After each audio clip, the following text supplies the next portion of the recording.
Hello everyone. आप जानते हैं कि यूपीएससी एग्जाम को क्रैक करने के लिए सबसे इंपॉर्टेंट चीज़ जो होती है वो होती है revision. And that's why these marathon sessions are made. और आप लोगों ने भी काफ़ी डिमांड करी थी कि वीकली और मंथली बेसिस पे मैराथन सेशंस बनने चाहिए, और इसी वजह से ये मैराथन सेशंस हम करने वाले हैं। और मैं आपसे ये रिक्वेस्ट करूंगा कि ये मैराथन सेशंस में क्वेश्चंस आपने किए हैं पहले, लेकिन यहाँ पर क्योंकि आप ये रिवीजन बेसिस पे कर रहे हैं, तो मेरे क्वेश्चन बोलने के बाद आप आंसर को प्रिडिक्ट करने की कोशिश करिएगा, एनालिसिस करने के बाद आंसर को बताने की कोशिश करिएगा। और एक बार जब वो क्वेश्चन हो जाता है उसके बाद एक्सप्लेनेशन को ध्यान से सुनिएगा, ताकि आपकी रिवीजन हो सके। आप खुद भी कोशिश कर सकते हैं कमेंट सेक्शन में जितनी ज़्यादा से ज़्यादा चीज़ें आप रिकॉल करके लिख पाएँ। फॉर एग्जांपल, अगर कोई क्वेश्चन पूछा गया है जो कि एक मान लीजिए सतत स्कीम को लेकर एक क्वेश्चन पूछा गया, तो सतत को लेकर जितनी भी चीज़ें आपके ध्यान में आती हैं उसे आप कमेंट सेक्शन में लिखिएगा, ताकि आपकी तैयारी अच्छे से हो जाए। और ये जो रिवीजन सेशन आप कर रहे हैं, जो टाइम अपना यहाँ पर आप इन्वेस्ट कर रहे हैं, वो पूरे तरीके से आपका यूटिलाइज हो पाए, और एग्जाम के अंदर कोई भी चीज़ इन क्वेश्चंस में से जो पूछी जाएगी वो आपकी बिल्कुल करेक्ट होनी चाहिए। तो ये क्वेश्चंस आपको हेल्प करेंगे प्रीलिम्स के अंदर करंट अफेयर्स के पोर्शन को अच्छे से कम करने के लिए।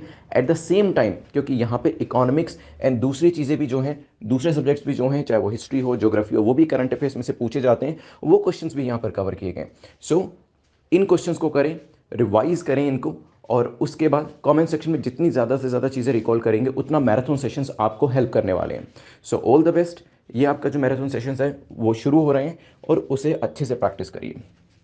आपके जो लाइव लेक्चर है वो नेक्स्ट वीक से शुरू होने वाले हैं, तो आप crack UPSC exam in 200 days और मिशन यूपीएससी 2022 के अंदर सब्सक्राइब कर सकते हैं, एनरोल कर सकते हैं। और आज आपके पास मौका है गुरु 50 कोड को यूज करने का to get the 50% discount. Current affairs की सीरीज में 16 नवंबर पे पहुंच चुके हैं। चलिए, तो यहाँ पे मैं एक बार आपको बता देता हूँ, अब हम एमसीक्यू शुरू करने वाले हैं। जो 10 एमसीक्यू शुरू करेंगे उसके अंदर टॉपिक्स कुछ इस तरीके से रहने वाले हैं, तो यहाँ पर रेडी रहिए, जल्दी से अपने टारगेट को सेट करें। मतलब 10 में से आप कितना स्कोर करने वाले, नेगेटिव मार्किंग नहीं है। हर मार्क का एक क्वेश्चन है, एक का स्कोर रहेगा हर क्वेश्चन के लिए। तो यहां पर जो कट ऑफ रखी गई है वो 6 की है, बाकी आप अपने कट ऑफ को या फिर आप अपने टारगेट को बता सकते हैं मुझे। यहाँ पे 16 नवंबर मोहन और प्रिंसी ने लिखा है विच इज द करेक्ट आंसर। जल्दी से मुझे बताएं यहाँ पर कितना स्कोर आप यहाँ पर लेकर चल रहे हैं। रजनीश कह रहे हैं 6+ करेंगे, प्रिंसी 6 कह रहे हैं, वैष्णवी 7, प्रणय 5, सगीर चौधरी 7। चलिए चलते हैं पहले क्वेश्चन के ऊपर। 10 सेकंड का टाइम आपको मिलेगा हर क्वेश्चन के लिए। यहाँ पे नीचे हो सकता है थोड़ा बहुत आपको यहाँ पे क्लॉक जो है दिखाई दे रहा हो, ये 10 सेकंड का टाइम यहाँ पर आपको दिखाई देने वाला है। नाउ S-400 मिसाइल सिस्टम को लेकर पूछा गया, बताइए करेक्ट क्या है। तो टॉपिक को करें अंडरलाइन, और क्या पूछा उसको सर्कल में डाले। ये एक mobile surface to air defence system है, हो सकता है। सेकंड, ये जॉइंटली डेवलप किया गया इंडिया रशिया के द्वारा, and this is modern long range surface to air missile, जिसे कि मोस्ट डेंजरस माना जाता है। नाउ बताइए, 10 सेकंड का टाइम आपके पास है। टाइम पीरियड मैंने शुरू कर दिया है, स्क्रीन के ऊपर आपका टाइम चलता हुआ आपको दिखाई दे रहा होगा। जल्दी से मुझे बताएं करेक्ट आंसर क्या होगा। रजनीश ने लिखा है फर्स्ट का बी, बाकी लोग बताएं। आप जानते हैं कि रशियन प्रेसिडेंट व्लादिमीर पुतिन जो है वो इंडिया के अंदर आ रहे हैं नेक्स्ट मंथ, और कहा जा रहा है कि अगले महीने तक जो S-400 डिफेंस सिस्टम है वो इंडिया को प्रोवाइड कर दिया जाएगा। द हिंदू के अंदर ये न्यूज थी। बात करी जाए surface to air defence system की, तो यस, एक mobile surface to air defence system है जो कि एक शील्ड प्रोवाइड करता है, जो बाहर से आने वाली मिसाइल है उसके अगेंस्ट में आपको उसको हवा में ही डिस्ट्रॉय कर देगा। ठीक है, क्या इंडिया रशिया ने जॉइंटली डेवलप किया? नहीं, हम ब्रह्मोस की बात नहीं कर रहे हैं यहाँ पे। ब्रह्मोस तो दोनों ने जॉइंटली डेवलप किया है, लेकिन ये डिफेंस सिस्टम जो है पूरा का पूरा रशिया का है। लेकिन तीसरी स्टेटमेंट आपकी ठीक हो जाती है, मॉडर्न लॉन्ग रेंज, ये ऑपरेशनली डिप्लॉयड मोबाइल सिस्टम है। तो करेक्ट आंसर क्या हो जाएगा? B will be the correct answer. Now यहां से आगे बढ़ते हुए आई कैन सी मीनाक्षी ने भी करेक्ट आंसर दिया है, अरविंद ने ए लिखा है। चलिए उसे ठीक कर लीजिएगा, और प्रिंसी सैनी ने भी बी आंसर किया। चलते हैं नेक्स्ट टॉपिक के ऊपर, जो कि बात करें सीबीआई को लेकर। पूछा गया सीबीआई को लेकर बताएं कौन सी स्टेटमेंट आपकी सही है। CBI can take suo motu, suo motu का मतलब होता है अपने आप से, action in cases under prevention of corruption act, हो सकता है।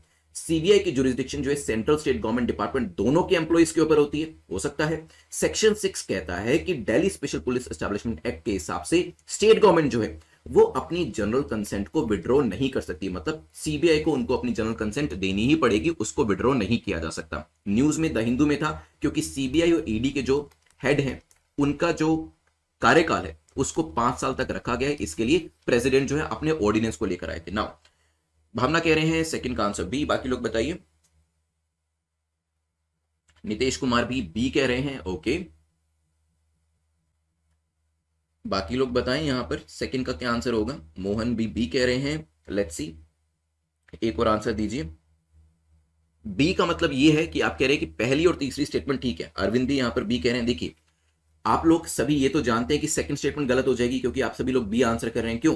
क्योंकि सीबीआई की जुरिस्डिक्शन, क्या नाम है इसका, central bureau of investigation, central government departments होते हैं और सेंट्रल गवर्नमेंट के ही एम्प्लॉइज होते हैं, उन्हीं को इन्वेस्टिगेट किया जाता है कभी भी क्राइम का या करप्शन का कोई केस होता है तो। ठीक है, तो ये तो आप एलिमिनेट नहीं सकते थे, सबसे आसान इसे एलिमिनेट करना, मतलब ए और डी को एलिमिनेट कर दीजिए, क्योंकि दोनों के अंदर क्या है, सेकंड ऑप्शन दिया हुआ है, मतलब आंसर या तो बी होगा या सी होगा। जब आप कहते हैं कि आंसर बी है, इट मींस आप ये भी मान रहे हैं कि पहली स्टेटमेंट ठीक है, बिल्कुल सही है। Suo motu action prevention of corruption के लिए लिया जा सकता है, yes. Prevention of corruption act CBI को अलाउ करता है कि अगर केसेस करप्शन को लेकर है तो सुओमोटो मतलब अपने आप से भी एक्शन लिया जा सकता है। लेकिन मैंने आपको 2 दिन पहले पढ़ाया था कि जो जनरल कंसेंट होती है वो राज्य सरकारें जब भी चाहें विड्रॉ कर सकती है, यही पढ़ाया था, भूलिएगा मत। तभी मुझे लग रहा था कि यहां पर आप लोग गलती करेंगे। सेक्शन 6 में क्या दिया हुआ है, section 6 Delhi special police establishment act 1946 का कहता है कि स्टेट गवर्नमेंट जब भी चाहे जनरल कंसेंट को विड्रॉ कर सकते हैं। तभी तो मैं कहता हूं कि NIA is more than CBI, क्योंकि एनआईए को परमिशन लेने की जरूरत नहीं है, ठीक है, लेकिन सीबीआई को क्या करना पड़ता है, या तो उसको स्टेट गवर्नमेंट से जनरल कंसेंट मिले, और जनरल कंसेंट नहीं मिलता तो केस बाय केस बेसिस पे उसको कंसेंट लेनी पड़ती है। याद आया आपको? ठीक है, तो ऐसी गलती मत करिएगा, ये चीज हमने 2 दिन पहले ही पढ़ी थी। तो आंसर क्या हो जाएगा यहां पर, C will be the correct answer, only first statement यहां पर करेक्ट हो जाती है। Now let's move to the next question which is question number 3, जो कि केसरी हिंद बटरफ्लाई को लेकर है। जल्दी से बताएं, इजी क्वेश्चन है। ये कहां पर, किस स्टेट की बटरफ्लाई के तौर पे इसे अप्रूव किया गया है? अभी न्यूज में थी, यहां के सीएम ने ही डेडिकेट किया है। जल्दी से बताइए। किसी ने सेकंड का ए भी आंसर किया था क्या? लेट्स सी, किसी ने भी ए आंसर नहीं किया, उसे करेक्ट करिएगा प्लीज।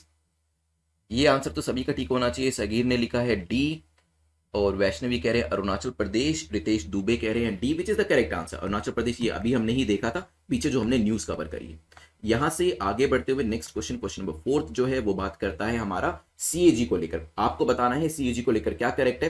प्रेसिडेंट के द्वारा सीएजी को अपॉइंट किया जाता है, हो सकता है। Then private companies in telecom sector can not be audited by CAG, private जो कंपनीज होती हैं उनको ऑडिट नहीं किया जा सकता सीएजी के द्वारा। पीएम ने एड्रेस किया है आज के दिन को, 16 नवंबर जो है, इसे हम किसके तरीके से सेलिब्रेट कर रहे हैं? ऑडिट दिवस है आज, और जब ऑडिट दिवस की बात होगी तो सीएजी की बात कैसे नहीं होगी? ठीक है, ये बात यहां पर आती है। नाउ मीनाक्षी ने डी आंसर किया है, बाकी लोग बताएं। भावना ने ए आंसर किया है, वैष्णवी और नितेश ने ए आंसर किया है। ए और डी अलग अलग तरीके के आंसर आ रहे हैं, मतलब या तो आप कह रहे हैं कि यहां पर देखिए सी और डी ऑप्शन, इसको तो आप वैसे ही एलिमिनेट कर सकते थे। ऐसी गलती वैसे आपको यूपीएससी में रेयरली देखने को मिलेगी, ठीक है, लेकिन पीसीएस में ऐसी गलती आपको बहुत बार देखने को मिलेगी। तो यहां से एलिमिनेशन के चांसेस आपके इजी हो जाते हैं, ठीक है, क्योंकि रिपीटेड ऑप्शन वहां पर नहीं दिए होंगे। पीसीएस में बहुत बार आपको दिखाई देगा ऑप्शन रिपीट किया होगा, ठीक है, यहां पर लिखा होगा नीदर वन नोर टू, और नीचे लिखा होगा नन ऑफ द अबव, तो आप समझ सकते हैं कि यार ये दोनों ही गलत है। चांसेस आर लाइकली, मैं ये नहीं कह रहा हर सिचुएशन में ऐसे होगा, तो दोनों को ही आप एलिमिनेट कर सकते हैं। नाउ यूपीएससी के अंदर ऐसी गलती होने के चांसेस बहुत कम है। खैर, पीआईबी से न्यूज थी, सीएजी को प्रेसिडेंट अपॉइंट करते हैं, ये पीछे अभी हमने देखा था, लेकिन जो सीएजी है इसके पास वैसे यूजुअल तौर पे पावर नहीं है प्राइवेट सेक्टर कंपनीज को ऑडिट करने की कंपनीज एक्ट के अंदर। But when private sector is exploiting some kind of natural resources, जब पीपीपी मॉडल के अंदर काम करते हुए प्राइवेट सेक्टर जो है सरकार के साथ काम कर रहा है और गलत तरीके से रिसोर्सेज को क्या कर रहा है, एक्सप्लॉइट कर रहा है, ये रेवेन्यू शेयरिंग अग्रीमेंट को नहीं मान रहा है, गलत तरीके से गेनिंग कर रहा है, ठीक है, और जिसकी वजह से कंसोलिडेटेड फंड ऑफ इंडिया को नुकसान हो रहा है, देन सीएजी ऑडिट कर सकता है। तो private companies in telecom sector can not, no, in certain situation they can be audited by CAG. तो आंसर क्या हो जाएगा यहां पर, A will be the correct answer, ठीक है। नाउ चलते हैं यहां से आगे बढ़ते हुए क्वेश्चन नंबर 5 को देखते हैं, जो कि क्रिप्टो करेंसी को लेकर है। पूछा कि क्रिप्टो करेंसी को लेकर, अगर आपको याद हो कल कैबिनेट की एक मीटिंग हुई थी और वहीं से ही फिर न्यूज आनी शुरू हुई थी क्रिप्टो करेंसी को लेकर। बताएं करेक्ट क्या है। Cryptocurrencies are generally fiat currencies as they are not backed by or convertible into commodity। ये fiat currency के तौर पे काम करती है, कोई भी बैकिंग के लिए इसके अंदर कोई सपोर्ट या कोई कमोडिटी नहीं होता है। First blockchain based crypto currency was bitcoin, पहली जो करेंसी थी वो कौन सी थी, बिटकॉइन थी। एल सल्वाडोर जो कंट्री है, it has become the first country in the world जिसने सभी क्रिप्टो करेंसीज को लीगल टेंडर का दर्जा दे दिया है। 10 सेकंड का टाइम आपके पास है, सोच समझ के आंसर करिए, फिर करते हैं एक डिस्कशन इसको लेकर। प्रिंसी ने फिफ्थ का डी आंसर लिखा है, अरविंद ने डी लिखा है और वैष्णवी आंसर डी कह रहे हैं। ओके, बाकी लोग बताइए।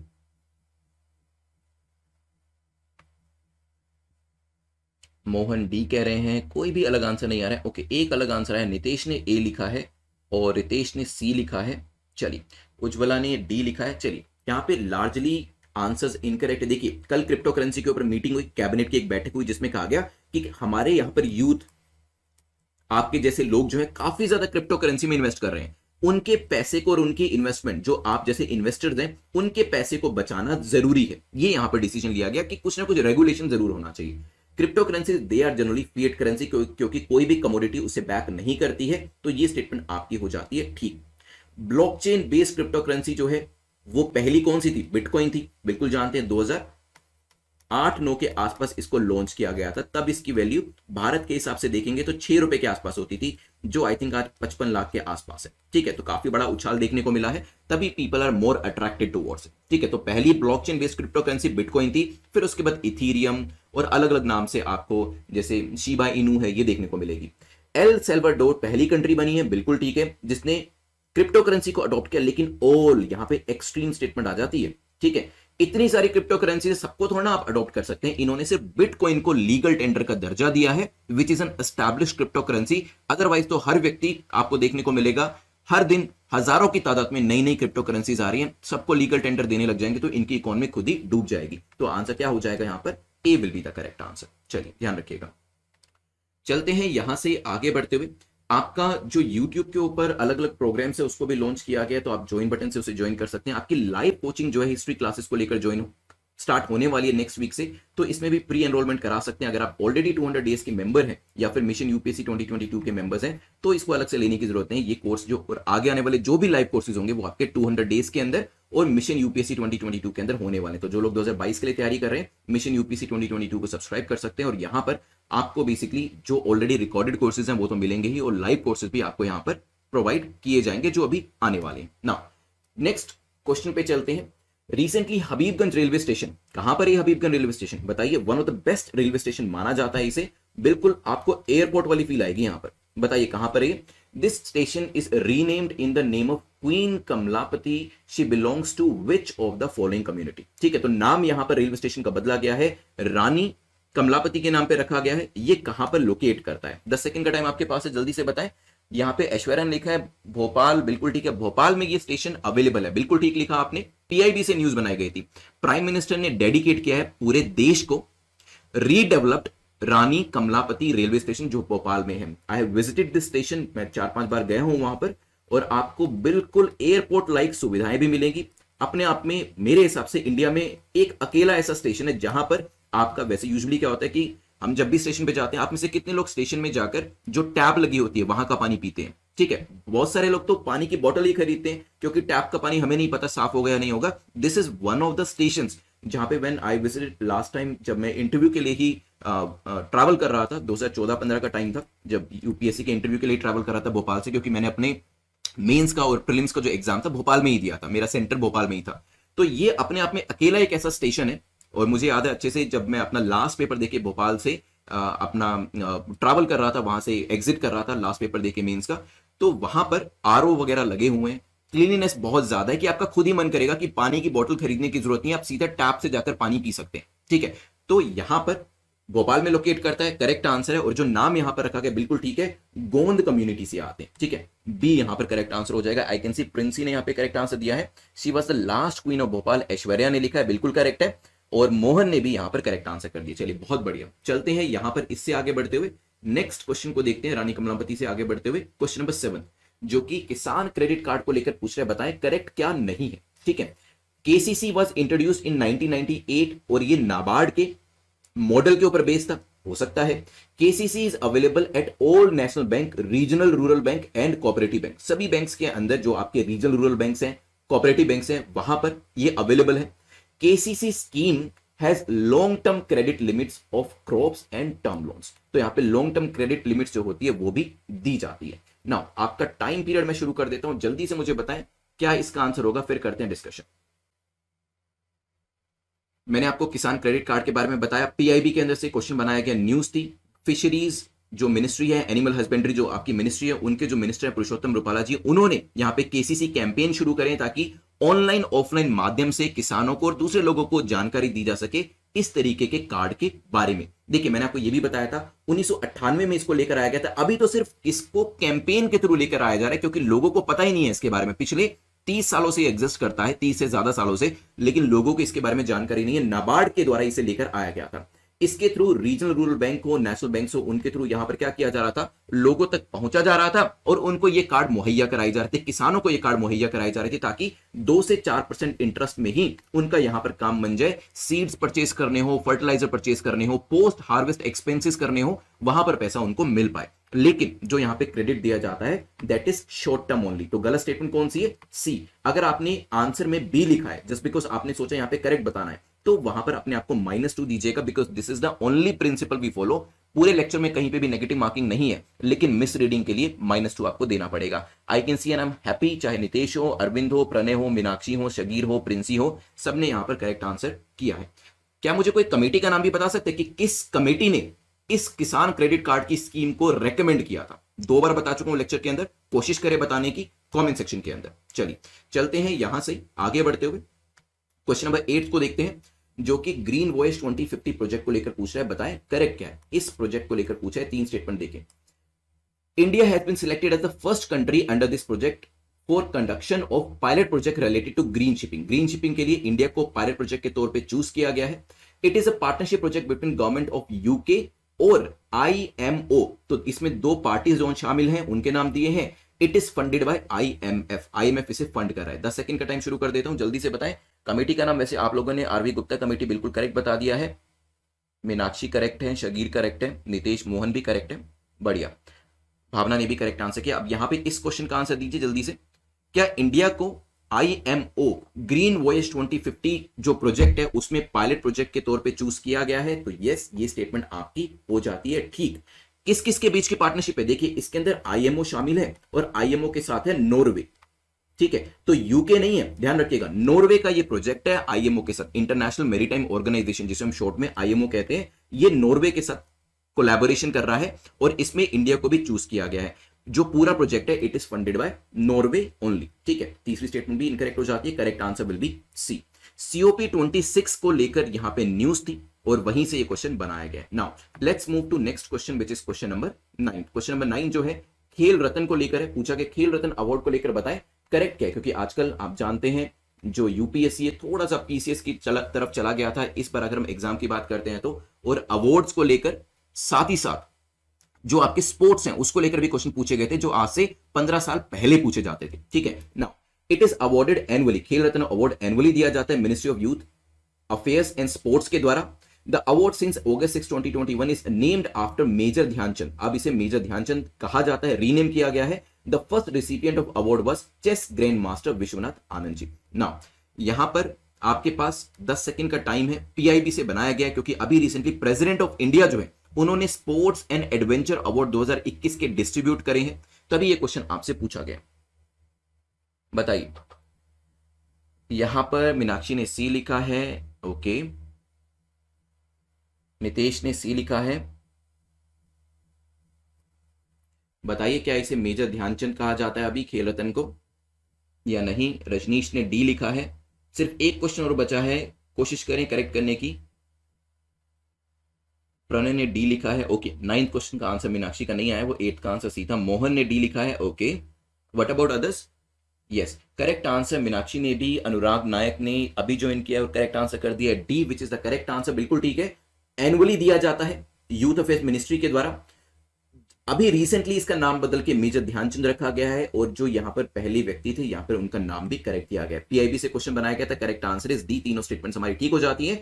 चलते हैं लास्ट क्वेश्चन के ऊपर, जो कि मैंने आपको हमेशा बताया कि मैप की तैयारी करना जरूरी है। तो लास्ट क्वेश्चन हमारा जो होगा that will always be dedicated to the map. Now Belarus news में था, क्यों न्यूज में था बताऊंगा, लेकिन बेलारूस का बॉर्डर किस किस को टच करता है ये पूछा है। बताइए करेक्ट क्या है। ठीक है, तो यहां पर क्या रशिया को करता है, पोलैंड को करता है, लातविया को करता है, यूक्रेन को करता है। 10 सेकंड का टाइम आपके पास है, सोचिए और फिर करते हैं डिस्कशन इसके ऊपर। किस किस को ये बॉर्डर टच करता है जल्दी से बताइए, क्योंकि बेलारूस न्यूज में था। न्यूज में क्यों था वो भी मैं आपको बताने वाला हूं।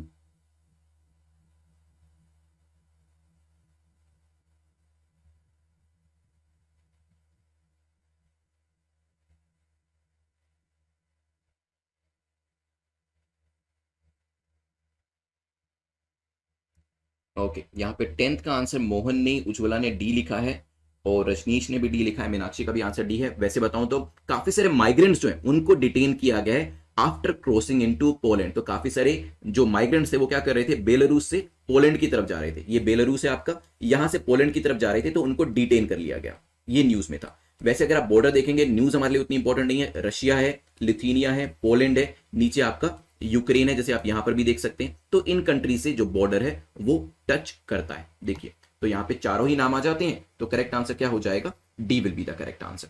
करंट अफेयर्स की सीरीज के अंदर 17 नवंबर पे पहुंच चुके हैं। हमने 10 क्वेश्चन जो है वो डिस्कस करें। जल्दी से अपने टारगेट को सेट करें,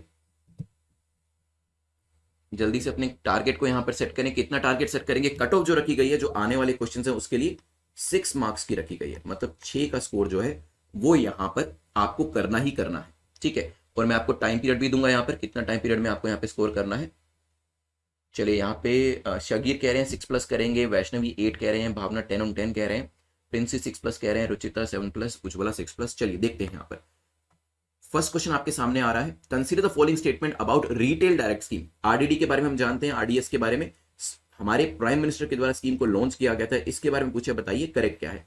इस स्कीम के अंदर इन्वेस्टर्स जो हैं गवर्नमेंट बॉन्ड्स को परचेज कर सकते हैं एक इंटरमीडियरी की सहायता से, हो सकता है 10,000 रुपए मिनिमम अमाउंट आपको इसको अंदर इन्वेस्ट करना पड़ेगा, ये भी हो सकता है। और ये जो नॉन रेजिडेंशियल रिटेल इन्वेस्टर वो भी एलिजिबल है इसके अंदर, और वो अगर इन्वेस्ट करना चाहते हैं तो वो फीमा के थ्रू इसके अंदर इन्वेस्ट करेंगे। बताएं, 10 सेकंड का टाइम आपके पास है, क्या आंसर होगा बताइए, फिर डिस्कस करेंगे इसके अंदर। बताएं, 10 सेकंड का टाइम है, एक्स्ट्रा इंफॉर्मेशन भी लिखिएगा इसके अंदर आप।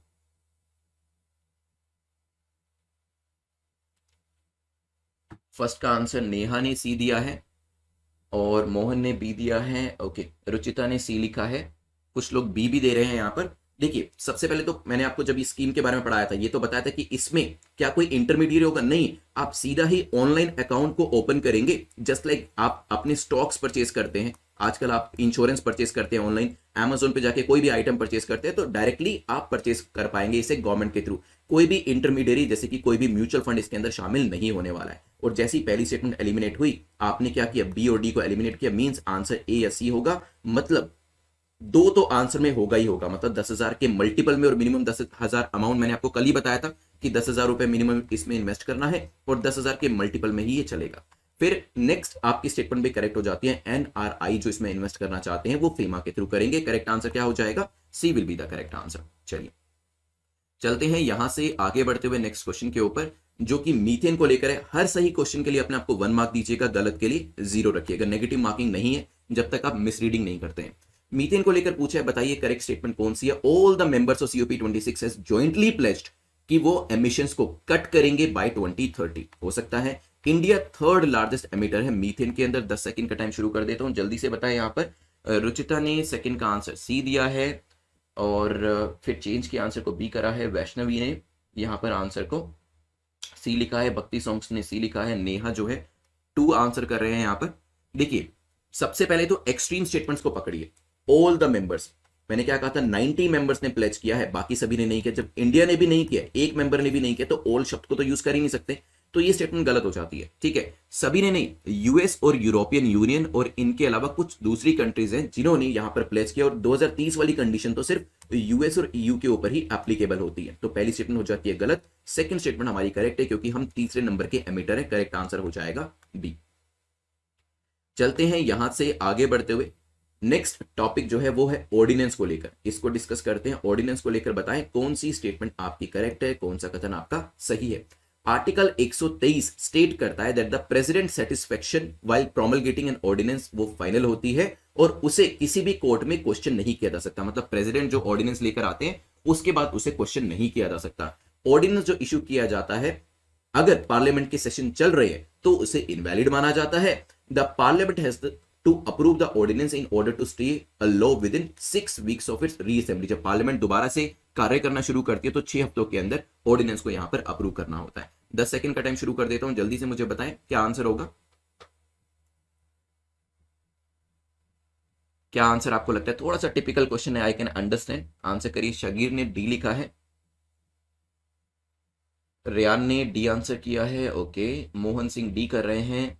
चलिए आते हैं यहाँ पे, डिस्कस करते हैं। सबसे पहले तो यहाँ पर पहली जो स्टेटमेंट है वो इनकरेक्ट है, एक तरीके से एक्सट्रीम स्टेटमेंट भी है, क्योंकि शुरुआत में ऐसा होता था कि क्वेश्चन नहीं किया जाता था, लेकिन जब हम 44th अमेंडमेंट को लेकर आए, 44th अमेंडमेंट इंडियन कॉन्स्टिट्यूशन, इन्होंने कहा कि देखिए प्रेसिडेंट सेटिस्फेक्शन को भी हम जस्टिसेबल बना रहे हैं, means president authority to roll out the ordinance is justifiable if intent is malafide. अगर हमें लगता है कि जो इंटेंट है ऑर्डिनेंस को लाने की वो मेलाफाइड है, तो उसे क्वेश्चन किया जा सकता है। तो पहली स्टेटमेंट इनकरेक्ट हो जाती है, आप ए और बी को कर दीजिए एलिमिनेट, मतलब आंसर सी या डी होगा।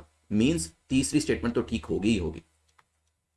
पार्लियामेंट 6 हफ्तों के अंदर अप्रूव करती है। हम जानते हैं मैक्सिमम लाइफ कितनी होती है ऑर्डिनेंस की, 6 मंथ प्लस 6 वीक्स। 6 मंथ्स किस लिए, 2 सेशन के बीच का मैक्सिमम डिस्टेंस। 6 वीक्स किस लिए, 6 वीक्स का टाइम दिया जाता है कि इतने टाइम में आप क्या करिए, जो आपका यहां पर अध्यादेश है, जो ऑर्डिनेंस है, उसको यहां पर पास कर लीजिए। ऑर्डिनेंस जो इशू किया जाता है, पार्लियामेंट अगर चल रही है तो डेफिनेटली वो इनवैलिड हो जाएगा, क्योंकि जब पार्लियामेंट कार्यरत है उस दौरान तो आप बिल लेकर आएंगे और उस बिल को एक्ट बनाएंगे, तब ऑर्डिनेंस का रूट अख्तियार करना सही नहीं है। ठीक है, तो सेकंड स्टेटमेंट जो आपकी है वो भी करेक्ट हो जाती है। आंसर क्या हो जाएगा, D will be the correct answer. Let's move to the next question which is concerning Basava award. आप जानते हैं यूपीएससी अब अवार्ड्स के बारे में पूछ रही है, तो हम कवर करेंगे। ये आंध्र प्रदेश गवर्नमेंट के द्वारा दिया जाता है बासवा अवार्ड, हो सकता है। देन अवार्ड जो है प्रेजेंट किया गया है on the basis of individuals contribution for social reform. तो सोशल रिफॉर्म, सोशल चेंज के अंदर, रिलीजियस हार्मनी के अंदर जो व्यक्ति ने अपना रोल निभाया है उनको ये दिया जाता है। 10 सेकंड देता हूं मैं आपको, जल्दी से मुझे बताएं जो बासवसना जो पर्सनैलिटी है उनके बारे में भी बताइएगा, कहां को वो बिलोंग करते हैं, कौन से प्रदेश से आते हैं। आंसर करना ईजी हो जाएगा आपके लिए। यहां पर सी आंसर आ रहा है मेरे पास, राजेंद्र कह रहे हैं ओनली 2, बी आंसर किया है। अच्छा, अगर मैं आपसे एक चीज पूछूं बासवसना के बारे में, तो कौन से स्टेट से आते हैं, क्या कोई बता सकता है मुझे?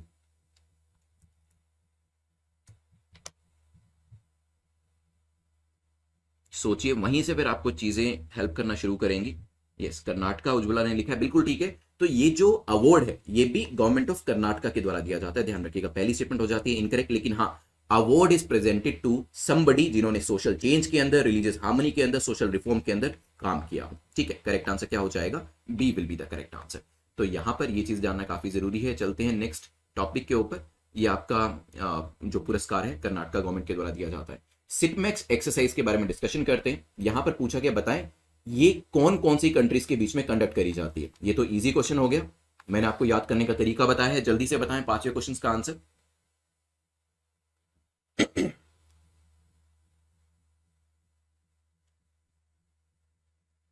फिफ्थ का आंसर नेहा ने ए दिया है, ओके। अनुराग नायक यहां पे फिफ्थ का ए आंसर कर रहे हैं, ओके। वैसे अनुराग नायक आपने कल ही ज्वाइन किया, और अनुराग मैं आपको यही कहूंगा, because now you are part of the mission 2022, तो आप कोशिश करिएगा नेक्स्ट वीक से जो हमारी लाइव क्लासेस हिस्ट्री की शुरू हो रही हैं उसमें पार्टिसिपेट जरूर करिएगा, प्लेटफॉर्म के ऊपर ही।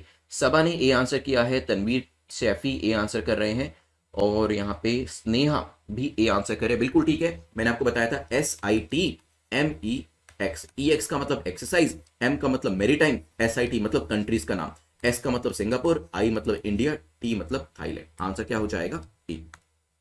चलिए यहां से आगे बढ़ते हुए वंस अगेन, जो लोग YouTube की मेंबरशिप लेना चाहते हैं तो ज्वाइन मेंबर पे, ज्वाइन बटन पे आप प्रेस करके ले सकते हैं। आपको इसके अंदर काफी सारे स्टैटिक के जो वीडियोस होते हैं ना वो मिल जाएंगे अलग से। अदरवाइज जो लोग लाइव कोचिंग करना चाहते हैं, so that is also available, जो कि आपको 200 डेज ऑफ मिशन यूपीएससी 2022 में मिल जाएगा exam.netmoc.com के ऊपर। इसमें हम सारे सब्जेक्ट्स जो हैं वो यहाँ पर कवर करते हैं अलोंग विद देयर MCQs, जैसे ये लेक्चर हम कर रहे हैं। पहले न्यूज करेंगे, मींस पहले स्टैटिक पोर्शन करेंगे और फॉलोड बाय द MCQs। चलिए आते हैं फंडामेंटल राइट्स को लेकर डिस्कस करते हैं। यहाँ पे हाई कोर्ट के पास फंडामेंटल राइट्स को प्रोटेक्ट करने के लिए कौन सा आर्टिकल अवेलेबल है। तो बेसिकली अगर देखा जाए, क्वेश्चन पूछ क्या रहा है, क्वेश्चन आपसे रिट की पावर के बारे में पूछ रहे हैं, जो कि चैप्टर 5 कॉन्स्टिट्यूशन के अंदर दी गई है कि हाई कोर्ट कौन सी रिट को यहां पर इशू करता है, कौन से आर्टिकल के अंतर्गत। ठीक है, तो यहां पे आई कैन सी उज्ज्वला ने बी लिखा है, देन यहाँ पे नेहा ने बी आंसर किया है, अनुराग ने बी आंसर किया है, ओके। तो बिल्कुल ठीक है, यहाँ पर जो हाई कोर्ट की पावर है वो क्या है, 226। 32 किसकी है, सुप्रीम कोर्ट की, ध्यान रखिएगा। Now let's move to the next question. Question number 7 जो है वो अंटार्कटिक प्रोग्राम को लेकर पूछ रहा है कि नॉट करेक्ट कौन सा है आपका, कौन सा सही नहीं है। 1981 के अंदर पहला एक्सपीडिशन अंटार्कटिका के अंदर शुरू किया गया था, हो सकता है। दक्षिण गंगोत्री को 1983 के अंदर स्टैब्लिश किया गया था, ये भी हो सकता है। Then Dakshin Gangotri was suspended by India second research base in Antarctica name Bharati, जिसे कि 1989 के अंदर बनाया गया था। नाउ जल्दी से मुझे यहां पर आंसर करें, फिर करते हैं डिस्कशन इसको लेकर। 10 सेकंड का टाइम मैं शुरू कर देता हूं।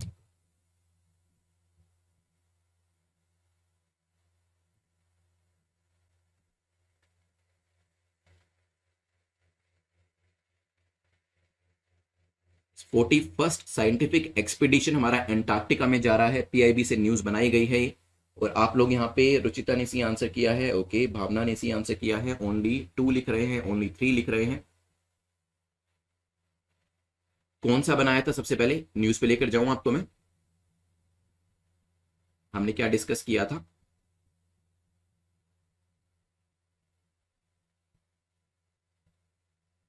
यहां पे हमने वेरियस जो नाम थे वो भी डिस्कस करे थे। मैंने आपको इसी स्लाइड पे बताया था कि 1981 के अंदर ये पूरा प्रोग्राम शुरू किया गया था और 1983 2 साल के बाद ही हमने दक्षिण गंगोत्री जो था वो यहां पर एस्टैब्लिश कर दिया था। तो पहली जो आपकी 2 स्टेटमेंट्स है वो तो ठीक हो जाती हैं। आइए अपने क्वेश्चन के ऊपर वापस, आई होप आपको याद आ गया होगा।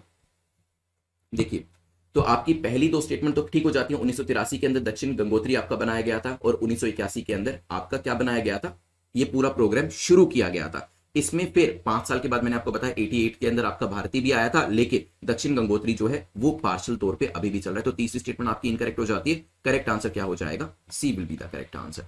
Now let's move to the next question. Question number 8 जो है EMRS के बारे में पूछ रहा है, बताइए करेक्ट क्या है। इन्हें 97 98 में शुरू किया गया था, हो सकता है। गवर्नमेंट ऑफ इंडिया स्कीम है for model residential school for tribal children across India. तो ये ट्राइबल बच्चों के लिए स्कीम को शुरू किया गया। 10 सेकेंड आपके पास है, सोचिए फिर करते हैं डिस्कशन। जल्दी से बताएं क्या आंसर होगा। 8th क्वेश्चन का आंसर करिए। रुचिता सी कह रहे हैं, ओके। पीआईबी से ये न्यूज बनाई गई थी क्योंकि प्राइम मिनिस्टर ने अभी 50 नए एकलव्य मॉडल स्कूल जो कि नवोदय विद्यालय की तर्ज पे बनाए जाते हैं, उनका फाउंडेशन स्टोन रखा है जो हमारा आजादी का अमृत महोत्सव चल रहा है उसके लिए। तो यहां पर 97 98 के अंदर इस पूरी स्कीम को शुरू किया गया था ट्राइबल बच्चों को 3 एस प्रोवाइड करने के लिए। वो 3 एस कौन से बताइए। सी आंसर यहां पे करेक्ट हो जाता है, लेकिन हाँ 3 एस के बारे में जरूर बताइए मुझे कमेंट सेक्शन के अंदर। चलते हैं नेक्स्ट क्वेश्चन के ऊपर, क्वेश्चन नंबर 9 जो कि हुनर हाट को लेकर है। इसे मिनिस्ट्री ऑफ स्किल डेवलपमेंट के द्वारा ऑर्गेनाइज किया जाता है। देखिए हुनर हाट टॉपिक है आपका, करेक्ट पूछा है, मिनिस्ट्री का नाम दिया है, ठीक है। नेक्स्ट, इसमें क्या किया जाता है, it is an exhibition of handicraft and traditional product made by artisan from the tribal communities. तो 10 सेकंड का टाइम आपके पास है, सोचिए इसके अंदर क्या आंसर होगा, फिर करते हैं डिस्कशन। पीआईबी से ये क्वेश्चन बनाया गया है। हमारे जो मिनिस्टर है मिस्टर मुख्तार अब्बास नकवी जी, उन्होंने 33rd एडिशन हुनर हाट का न्यू दिल्ली के अंदर अभी 2 दिन पहले उसको शुरू किया है, वहां पे रिबन काटा है। और माइनॉरिटी अफेयर के मिनिस्टर है, तो आपको समझ में आ जाएगा मंत्रालय कौन सा होगा, माइनॉरिटी अफेयर मंत्रालय। उस्ताद स्कीम के अंदर इसको लेकर आया जाता है, ध्यान रखिएगा। इसी तरीके से लगता तो यही है स्किल डेवलपमेंट होगा, आर्ट एंड क्राफ्ट की बात करी जा रही है, लेकिन वहीं पे ही यूपीएससी ऐसे कंफ्यूजिंग क्वेश्चन आपसे पूछेगा। सेकंड, इसके अंदर किया क्या जाता है, it is an exhibition of handicrafts and traditional products made by artisan from the minority communities, ठीक है। These haat aim to provide market exposure and employment opportunities to artisan. तो यहां पे जो टर्म यूज करी जानी चाहिए थी वो कौन सी थी, माइनॉरिटी कम्युनिटीज, वो ज्यादा सही रहता, ठीक है। ट्राइबल के लिए तो वैसे कौन काम करता है, ट्राइबल के लिए ट्राइफेड काम करता है, याद होगा आपको, मिनिस्ट्री ऑफ ट्राइबल अफेयर काम करती है वो, ठीक है। तो जब भी कभी भी ट्राइबल कम्युनिटीज के प्रोडक्ट को शो करना होता है तो वो ट्राइफेड के द्वारा किया जाता है, मिनिस्ट्री ऑफ ट्राइबल अफेयर, वो यहाँ पे एप्ट आंसर होता है। तो ये स्टेटमेंट भी गलत हो जाएगी, आंसर क्या हो जाएगा, डी। तो मोस्ट अप्रोप्रिएट स्टेटमेंट तभी होती जब यहाँ पे माइनॉरिटी कम्युनिटी एग्जैक्ट लिखा होता, ठीक है। चलिए चलते हैं लास्ट क्वेश्चन के ऊपर जो कि बात कर रहा है मैप रिलेटेड क्वेश्चन आपका है, पूछा जा रहा है which of the following is the closest country from North Andaman Sea. North Andaman Sea के पास की सबसे पास की कंट्री कौन सी है, इंडियन एक्सप्रेस से क्वेश्चन बनाया गया है। 10 सेकंड का टाइम आपके पास है। कल्चर मिनिस्ट्री फोकस कर रही है कि जो स्मॉल आइलैंड हमारे लोकेशंस है, अंडमान निकोबार लक्षद्वीप, यहां पर जो हेरिटेज साइट्स है उनको प्रमोट किया जा सके। सेंट्रल गवर्नमेंट वर्क कर रही है आसपास की कंट्रीज के साथ भी, ताकि यहां के मॉन्यूमेंट्स को, यहां की हेरिटेज साइट को प्रोटेक्ट किया जा सके, प्रिजर्व किया जा सके, प्रमोट किया जा सके। Once again 3 P's। प्रोटेक्ट किया जा सके, प्रमोट किया जा सके, प्रिजर्व किया जा सके। याद रख लीजिएगा, नोट्स में नोट डाउन कर लीजिएगा, ये 3Ps 3S ये डायग्राम बनाने में भी हेल्प करेंगे और आपको एक एक दो दो मार्क्स हर क्वेश्चन के अंदर जहां पर भी आप इसका सही तरीके से इस्तेमाल करते हैं आपको एक्स्ट्रा मिलेंगे आपके कंपेटिटर के कंपैरिजन में। यहाँ पे म्यांमार बिल्कुल सही आप लोगों ने आंसर किया, ए इज द करेक्ट आंसर, ए यहाँ पर करेक्ट आंसर हो जाता है। आई कैन सी यहाँ पे अभ्योदय पाठक ने एक्स्ट्रा इन्फॉर्मेशन दी है ऑडिट डे को लेकर, ठीक है। कुकु सिंह का आंसर करेक्ट है, तनवीर का आंसर करेक्ट है यहाँ पर, और यहाँ पे रुचिता ने भी करेक्ट आंसर दिया है। यहाँ पे मैप के ऊपर भी आप देख सकते हैं, ठीक है। चलिए, तो 18 नवंबर को आज हम कवर करने वाले हैं। आपके जो लाइव लेक्चर है वो नेक्स्ट वीक से शुरू होने वाले हैं, तो आप crack UPSC exam in 200 days और मिशन यूपीएससी 2022 के अंदर सब्सक्राइब कर सकते हैं, एनरोल कर सकते हैं। और आज आपके पास मौका है गुरु 50 कोड को यूज करने का टू गेट द 50% डिस्काउंट।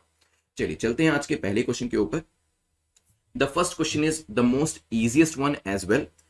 आपकी एंटी सैटेलाइट वेपन के बारे में पूछा है, एंटी सैटेलाइट वेपन को लेकर बताएं करेक्ट स्टेटमेंट आपकी कौन सी है, किसके पास इसकी कैपेबिलिटी अवेलेबल है। चाइना के पास, इंडिया के पास, रशिया के पास, यूएसए के पास। 10 सेकंड का टाइम शुरू कर देता हूं, जल्दी से आंसर करिए। The most easiest question of today. Ruchita, Piyush, Rajneesh, Nitesh D कह रहे हैं, अक्षता डी कह रहे हैं, Sumit is also saying D, Diwakar कह रहे हैं डी, ओके, माधवी भी डी कह रहे हैं, बिल्कुल ठीक है। मैंने अभी आपको बताया था सिर्फ 4 कंट्रीज ऐसी है जिनके पास ये कैपेबिलिटी जो है वो एग्जिस्ट करती है। अभी रिसेंटली DA सेट के ऊपर एक टेस्ट किया गया था, किसके द्वारा, रशिया के द्वारा। DA सेट क्या है, direct ascent anti satellite weapon, direct ascent anti satellite weapon. और ये कैपेबिलिटी आपके चाइना के पास हो जाएगी, हम लोगों के पास भी है, रशिया और यूएस दोनों के पास। तो करेक्ट आंसर क्या हो जाएगा, D will be the correct answer. Now let's move to the next question.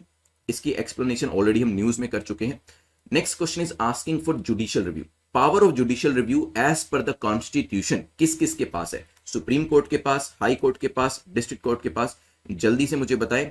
News हमने कल भी इसको लेकर डिस्कशन करी थी, और वैसे भी जो आपका UAPA है वो काफी न्यूज में रहता है, और वहां पर बात करी गई थी कि जुडिशियल रिव्यू UAPA का क्या किया जा सकता, नहीं किया जा सकता। न्यूज़पेपर के अंदर एक आर्टिकल इसको दिया गया था और राइटर ने इसके मिसयूज को क्रिटिसाइज किया था। अब यहां पर आप में से जैसे दिवाकर ने यहाँ पे ए आंसर किया है, और मुझे अनुराग का डी आंसर दिखाई दे रहा है, रानी सिंह ए, हनी सिंह डी, ए और डी अलग अलग आंसर्स आ रहे हैं।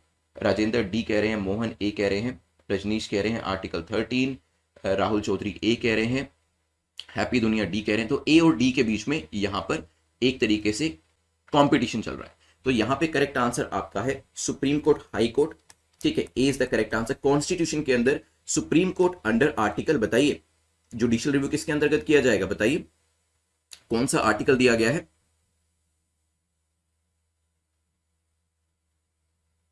पावर ऑफ जुडिशियल रिव्यू के लिए आर्टिकल बताइएगा। कोई बात नहीं, कमेंट सेक्शन में देख लीजिए। हमने आर्टिकल 32 और 226 के बारे में डिस्कशन किया था, जहां पे हमने रिट को लेकर बात करी थी, ठीक है। यहां पर जुडिशियल रिव्यू को लेकर आर्टिकल कौन सा वो बताएगा। सुप्रीम कोर्ट, हाई कोर्ट के द्वारा इस चीज को किया जा सकता है, और आंसर आपका हो जाएगा यहां पर A. Let's move to the next question. Next question हमारा बात कर रहा है क्वेश्चन नंबर 3 को लेकर, जहां पे हम हाइडेस्पस, बैटल ऑफ हाइडेस्पस को लेकर क्वेश्चन पूछ रहे थे। देखिए वैसे जो आपका एरिया है ये हिस्ट्री का है, ठीक है, लेकिन एक आर्टिकल दिया गया था जहां पर हाइडेस्पस बैटल के बारे में बात करी गई थी, और मैंने आपको बताया था कि when ever even in the newspaper कुछ ऐसी चीज दे रखी है जो कि कहीं ना कहीं आपकी ज्योग्राफी को लेकर, हिस्ट्री को लेकर इंपॉर्टेंट हो जाती है, तो वो चीज आपके एग्जाम के लिए भी काफी इंपॉर्टेंट हो जाती है। नाउ यहां पे क्या ये अलेक्जेंडर और चंद्रगुप्त मौर्य के बीच में बैटल ऑफ हाइडेस्पस करी गई थी, क्या ये चिनाब रिवर पे करी गई थी, जल्दी से बताएं क्या करेक्ट आंसर होगा। There was a controversial speech made by the CM of a state, उसके बाद एक आर्टिकल आया, लेकिन वो कंट्रोवर्सी हमारे लिए इंपॉर्टेंट नहीं है, लेकिन हाँ ये बैटल ऑफ हाइडेस्पस इंपॉर्टेंट हो जाती है। जल्दी से बताएं क्या आंसर होगा। थर्ड का आंसर ओके, ब्यास रिवर लिख रहे हैं रजनीश, ओके, बाकी लोग बताइए बैटल ऑफ हाइडेस्पस किस किस के बीच में करी गई थी।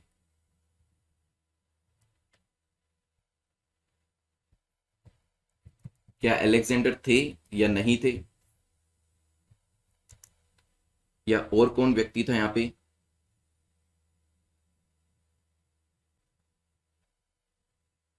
कुछ लोग डी भी कह रहे हैं, जैसे पीयूष और अनुराग डी आंसर कर रहे हैं, और झेलम रिवर भी साजिया सैफी ने आंसर किया है।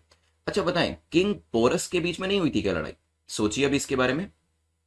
बिल्कुल, देखिए यहाँ पे चंद्रगुप्त मौर्य नहीं है, अलेक्जेंडर और पोरस के बीच में हुई थी, तो पहली स्टेटमेंट गलत हो जाती है। और यहाँ पे जो रिवर का नाम है वो भी क्या होगा, झेलम रिवर, ना कि चिनाब रिवर। ठीक है, तो दोनों स्टेटमेंट इनकरेक्ट है, तो आंसर हो जाएगा डी। इंडियन एक्सप्रेस से आपका ये क्वेश्चन जो है वो बनाया गया है। चलिए यहां से आगे बढ़ते हुए चलते हैं नेक्स्ट टॉपिक के ऊपर, जो कि ई श्रम पोर्टल को लेकर पूछ रहा है। बताइए कौन सी स्टेटमेंट आपकी ठीक है। ये ministry of labour and employment के अंतर्गत आता है, हो सकता है। ये कंट्री का पहला सेंट्रलाइज डेटाबेस बना रहा है अनऑर्गेनाइज वर्कर्स के ऊपर, ये भी हो सकता है। और इसके अंदर कंस्ट्रक्शन वर्कर्स जो है, कंस्ट्रक्शन सेक्टर से जो लोग हैं, वो सबसे ज्यादा रजिस्ट्रेशन उन्होंने किया है। 10 सेकंड का टाइम आपके पास है, सोचिए जल्दी से, फिर करेंगे डिस्कशन इसको लेकर। क्या लगता है आपको फोर्थ क्वेश्चन के अंदर? भावना थोड़े से लेट हो गए, कोई बात नहीं, भावना यहीं से आंसर करिएगा। पीयूष कह रहे हैं फोर्थ का आंसर होगा ए, रजनीश कह रहे हैं ए, रानी कह रहे हैं डी, बाकी लोग बताएं।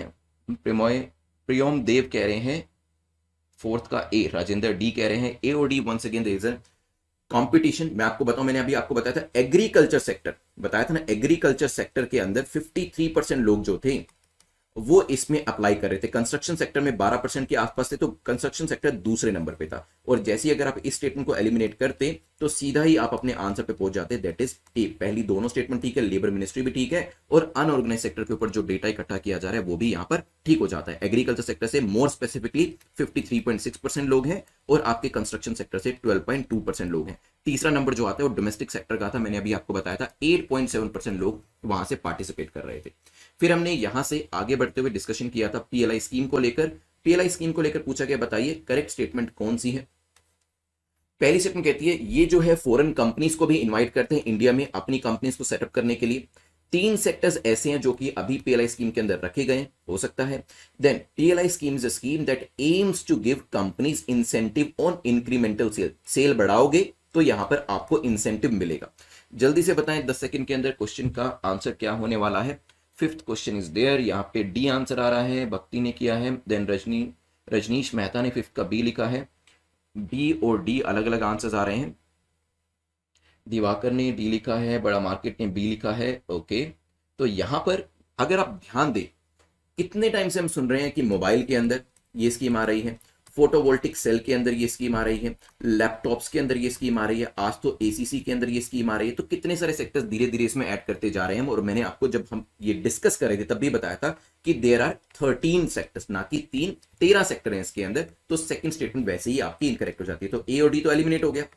अब आती है बात, आंसर में बी होगा या तो वो सी होगा, मतलब तीसरी स्टेटमेंट बाय डिफॉल्ट करेक्ट हो जाती है। इसके अंदर क्या किया जाता है, इंक्रीमेंट, जितना सेल को इंक्रीज करते हैं, मैन्युफैक्चरिंग को इंक्रीज करते हैं, उतना इंसेंटिव आपको मिलता है। और फॉरेन कंपनीज को भी, मैंने आपको बताया था जो हम डिस्कस कर रहे थे टॉपिक को, foreign companies as well as foreign manufacturing units as well as local manufacturing units को कहा जाता है कि आप यहां पर ज्यादा से ज्यादा प्रोडक्शन करें। करेक्ट आंसर क्या हो जाएगा, B will be the correct answer.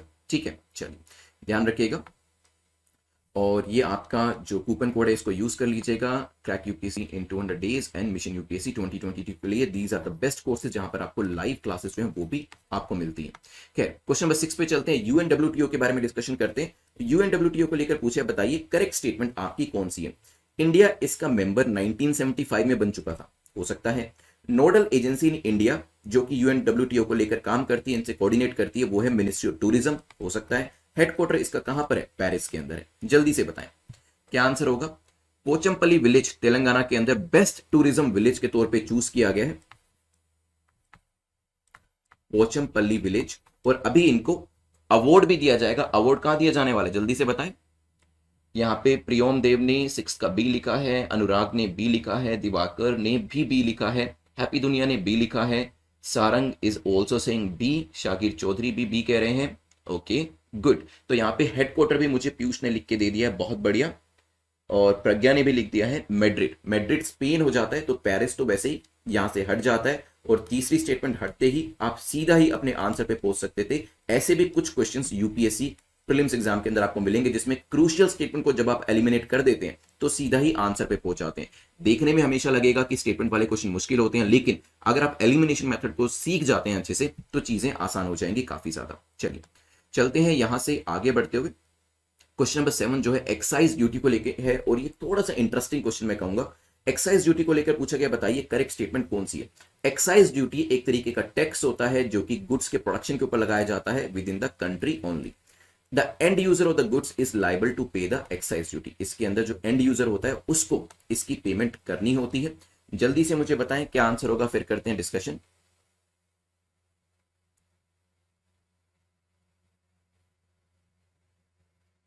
क्या लगता है आंसर क्या होगा यहां पर। 7th क्वेश्चन का आंसर में मेरे पास रुचिता ने डी आंसर किया है, प्रियोम ने बी आंसर किया है, प्रज्ञा ने डी आंसर किया है, शागिर ने बी आंसर किया है।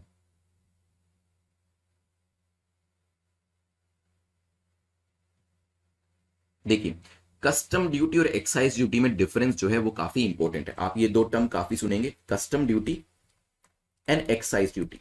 कस्टम कब लगता है, आपने देखा होगा जब भी हम फॉरेन कंट्री से कोई सामान मंगवाते हैं तो उसके ऊपर क्या होता है, हम कहते हैं ना यार वो माल कस्टम में रुका हुआ है। आपने काफी सारी मूवीज में भी सुना होगा, क्यों, क्योंकि वहां पर कस्टम ड्यूटीज के इशू आ जाते हैं, क्योंकि माल को हम किसी दूसरी कंट्री से मंगवा रहे हैं।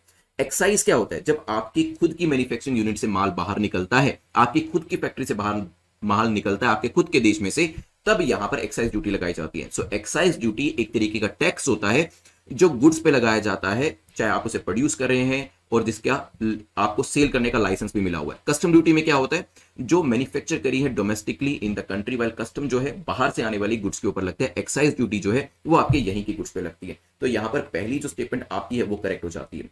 What about the second statement, देखिए एक्साइज ड्यूटी इवन दो शुरुआत में तो मैन्युफैक्चरर्स जो होते हैं वो पे करते हैं, लेकिन at the end of the day क्या वो अपने घर से पे करेंगे, आंसर इज नो। जितनी भी इस तरीके की ड्यूटीज होती हैं वो प्रोडक्शन कॉस्ट के अंदर ऐड करके, उसमें प्रॉफिट ऐड करके सेल प्राइस आपको ऑफर किया जाता है, जिसको इवेंचुअली आप ही पे करते हैं। तो एंड यूजर जो होता है उसी के ऊपर ही ये प्रेशर जाता है, इसको पे करने का। करेक्ट आंसर हो जाएगा डी। ध्यान रखिएगा, एक्साइज ड्यूटी और कस्टम ड्यूटी के बीच का जो डिफरेंस है वो आपको यहां पर पता होना चाहिए। Now let's move to the next question. Question number 8 क्या कहता है, एनएमडीसी को लेकर पूछा गया, बताइए करेक्ट स्टेटमेंट एनएमडीसी को लेकर क्या है। ये एक पब्लिक एंटरप्राइज है जो कि मिनिस्ट्री ऑफ स्टील के अंतर्गत आती है, हो सकता है it is the largest iron ore producer in the country, ये भी हो सकता है। एंड हेड ऑफिस कहां पर है, दिल्ली के अंदर है। यहां पर 10 सेकंड का टाइम मैं शुरू कर देता हूं, आपका सोच समझ के आंसर करिए, फिर करेंगे डिस्कशन इसको लेकर। क्या लगता है आपको। नितेश कुमार कह रहे हैं सी, राहुल चौधरी कह रहे हैं डी, अलग अलग आंसर्स आ रहे हैं मेरे पास। बड़ा मार्केट कह रहे हैं सी, रजनीश मेहता कह रहे हैं डी, अनुराग नायक ने ए आंसर किया। अब एक कुछ अलग सा आंसर आया मेरे पास, बाकी लोग बताइए। ध्रुवा प्रसन्ना कह रहे हैं 8th का ए, तो बहुत बड़े जिन लोगों ने ए आंसर किया है, राजेंद्र भी ए आंसर कर रहे हैं, मोहन भी और प्रज्ञा भी ए आंसर कर रहे हैं, which is the correct answer.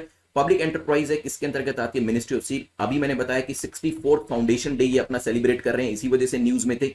और ये लार्जेस्ट आयरन और प्रोड्यूसर है देश के अंदर। पहली दो स्टेटमेंट ठीक हो जाती है। इनका हेडक्वार्टर कहां पर बताया था मैंने आपको, याद करिए, अभी न्यूज में डिस्कस किया था, हैदराबाद के अंदर, ठीक है। तो यहां पर आंसर क्या हो जाएगा, A will be the correct answer. NMDC अपना 64th फाउंडेशन डे जो है उसे सेलिब्रेट कर रहा है, इसी वजह से हमने यहां पर न्यूज इनके ऊपर डिस्कस करी। Let's move to the next question which is question number 9। IRIS infrastructure for resilient island state एक इनिशिएटिव है ताकि जो स्मॉल आइलैंड कंट्रीज, मैंने बताया था ना, स्मॉल आइलैंड डेवलपिंग स्टेट्स जो है, सिट्स जिनको कहा जाता है, इनको हेल्प करने के लिए ये अभी ग्लासगो स्कॉटलैंड के अंदर जो COP26 हुआ है उसमें लॉन्च किया गया है। ये पूछा गया है कि ये किसके द्वारा लॉन्च किया गया। 10 सेकंड का टाइम मैं आपको देता हूं, जल्दी से बताएं। आइरिस इनिशिएटिव एक coalition for disaster resilient infrastructure के साथ उसके पार्ट के तौर पर लेकर आया गया है ताकि island countries, small island countries की हेल्प करी जा सके। कौन लेकर आया इसे, जल्दी से बताइए। यहां पे रुचिता ने ए आंसर किया है, प्रणय ने ए आंसर किया है, देन दिवाकर ए कह रहे हैं, अक्षता ने ए आंसर किया है, विच is the correct answer also. Sumit भी ए आंसर करें। इंडिया का इनिशिएटिव है तो एग्जाम में आने के चांसेस काफी ज्यादा हैं, क्योंकि इंडिया के जो इंपॉर्टेंट इनिशिएटिव खास तौर पे वर्ल्ड लेवल पे होते हैं वो आपसे पूछे जा सकते हैं। चलिए, COP26 ग्लासगो स्कॉटलैंड याद रखिएगा। चलते हैं लास्ट क्वेश्चन के ऊपर, जो कि मैंने आपको बताया था कि मैप बेस्ड क्वेश्चन होता है लास्ट आपका, ताकि मैप की तैयारी भी हो जाए। अदरवाइज भी मेरी आपसे यही रिकमेंडेशन रहेगी कि 5 मिनट 10 मिनट मैप को रोज जरूर देखें। अपने रूम में भी एक जो वर्ल्ड का और भारत का जो मैप है वो जरूर लगा लीजिएगा। कैस्पियन सी का बॉर्डर इन तीनों में से किसको टच करता है, जॉर्जिया, रशिया, ईरान। 10 सेकंड का टाइम आपके पास है, फिर देखेंगे यहां पर ये मैप। ये जो कैस्पियन सी है ये मरीन बॉर्डर किस किस को टच कर रहा है, क्या जॉर्जिया को कर रहा है, रशिया को कर रहा है, ईरान को कर रहा है? यहाँ पे आंसर में शगीर ने तो बी लिखा है, बड़ा मार्केट ने बी लिखा है, देन मोहन डी लिख रहे हैं, दिवाकर बी लिख रहे हैं, अक्षता बी लिख रहे हैं। चलिए देखते हैं यहाँ पर, एक बार मैप के ऊपर देख ही लेते। सो दिस इज कैस्पियन सी। ऊपर देखिए आपका कजाकिस्तान, तुर्कमेनिस्तान, ईरान दिखाई दे रहा है, अजरबैजान दिखाई दे रहा है, रशिया दिखाई दे रहा है। एक कंट्री थी जॉर्जिया। क्या जॉर्जिया है? देखिए जॉर्जिया तो अंदर वाली साइड है, ये ब्लैक सी को टच कर रहा है, कैस्पियन सी को टच नहीं कर रहा है। तो करेक्ट आंसर क्या हो जाएगा यहाँ पर? Georgia will not be there, B will be the correct answer. ठीक है, चलिए करंट अफेयर्स की सीरीज में we are on 19th of November और आज के important current affairs along with MCQs हम डिस्कस करने वाले हैं इस लेक्चर के अंदर। नाउ आज के जो टॉपिक्स है वो मैं आपको जल्दी से दिखा देता हूं। This is brief introduction about me. My name is Prince Luthra, all India rank 577 from UPSC CSE 2014 batch. जो टॉपिक्स आज हम डिस्कस करने वाले हैं उसमें हमारा लार्जली जो डिस्कशन होगा वो यूनिवर्सल सर्विस ऑब्लिगेशन फंड को लेकर होने वाला है। इसके अलावा नेक्स्ट टॉपिक जो हम डिस्कस करेंगे, पॉक्सो के बारे में जानेंगे, मेजर पोर्ट्स के बारे में भी डिस्कशन करने वाले हैं आज, और यहां पर प्रीलिम्स और मेंस किस तरीके से क्वेश्चन पूछा जा सकता है वो भी देखेंगे। देन इसके बाद डिस्कशन होगा हमारा रेजांग लाब बैटल के बारे में। Now this is quite important because ये हमारा रिलेट करता है चाइना के साथ 1962 की जो वॉर हुई थी, और मुझे लगता है इस तरीके की जो बैटल्स होती हैं उसके ऊपर मूवीज जरूर बननी चाहिए ताकि हमें भी पता चल सके ऐसी बैटल्स जिनके बारे में ज्यादा बात नहीं होती पास्ट के अंदर, तो वहां पर बिल्कुल मुट्ठी भर इंडियन सोल्जर्स ने कैसे हजारों की तादाद में जो चाइनीज सोल्जर्स थे उनका सामना किया। ग्लोबल क्लाइमेट रिस्क इंडेक्स के बारे में भी आज हम डिस्कस करने वाले हैं। चलिए आपके पास अभी 5 टॉपिक है फॉलोड बाय 10 एमसीक्यूज, तो रेडी रहिएगा। तो इसकी हम जो रिवीजन है वो भी डेफिनेटली करेंगे। तो यहां पर शुरुआत करेंगे हम यूनिवर्सल सर्विस ऑब्लिगेशन फंड को लेकर। उससे पहले जो गुरु 50 कोड है आप उसको यूज कर सकते हैं फॉर मिशन यूपीएससी 2022। जो लोग 2022 के लिए तैयारी कर रहे हैं उनको जितने भी आपके पूरे सब्जेक्ट्स हैं उनके एमसीक्यूज, उनकी जो क्लासेस होती हैं वो यहाँ पर मिल जाते हैं। एनसीईआरटी स्टैंडर्ड बुक्स सब चीज़ें यहाँ पर कवर करी हुई है। सो यहाँ पर लाइव लेक्चर्स जो हैं वो भी आपके होते हैं, तो आप इसको चेकआउट कर सकते हैं। Now let's move to USOF which is universal service obligation fund. Now cabinet ने नोट दिया है मोबाइल सर्विसेज को स्प्रेड करने के लिए। आप जानते हैं कोशिश करी जा रही है सरकार के द्वारा कि जो फार फ्लंग एरियाज है, जो फार फ्लंग एरियाज हैं, जो गाँव के एरियाज हैं, वहां तक भी इलेक्ट्रिसिटी प्रोवाइड करी जाए, कनेक्टिविटी प्रोवाइड करी जाए, ब्रॉडबैंड प्रोवाइड किया जाए, टेलीकॉम सर्विसेज प्रोवाइड किया जाए। उसका मेन रीजन यही है तभी वो एरियाज डेवलप होना शुरू होंगे। और इसी वजह से यूनियन कैबिनेट, जिसे कि prime minister Narendra Modi ji chair कर रहे थे, उन्होंने यहां पर अप्रूवल दिया है कि मोबाइल सर्विसेज जो हैं वो uncovered village of aspirational district 5 राज्यों को चूज किया गया, वहां पर प्रोवाइड करी जाएंगी। तो इसमें आंध्र प्रदेश है, छत्तीसगढ़ है, झारखंड है, महाराष्ट्र है, उड़ीसा है, इनको यहां पर चूज किया गया। अब मैं यहाँ पे देख सकता हूँ राजेंद्र ने ज्वाइन करा है, भावना, वैष्णवी और हैप्पी दुनिया रिया ने ज्वाइन किया है। तो मैं आप लोगों से पूछना चाहूंगा, क्या मुझे कोई बता सकता है कि यूएसओएफ इसके अंदर पैसा कहां से आता है? क्योंकि अगर यूनिवर्सल सर्विस ऑब्लिगेशन फंड जो कि टेलीकॉम सेक्टर के लिए है और यहां पर गांवों में दूर दराज के जो क्षेत्र होते हैं वहां पर टेलीकॉम सर्विसेज प्रोवाइड करने के लिए, क्योंकि यहां पे कहा गया कि 4G मोबाइल सर्विस, 5G नहीं 4G मोबाइल सर्विस जो है वो 7000 से ज्यादा अनकवर्ड विलेजेस जिसमें एस्पिरेशनल डिस्ट्रिक्ट के विलेजेस हैं वो आते हैं, वहां पर इस तरीके की सर्विसेज जो है वो प्रोवाइड करी जाएगी। नाउ अब मैं यहां पे बता देता हूं कि पैसा यहां पर कहां से आएगा। देखिए universal service obligation fund is the pool of funds generated by universal service levy.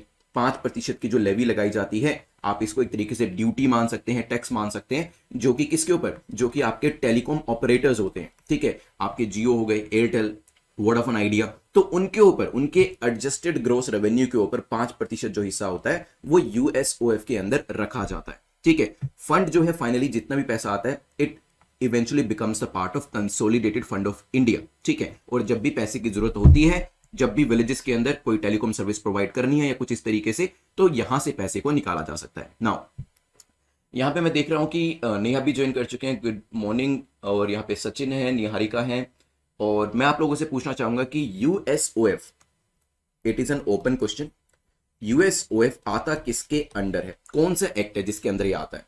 बताइए।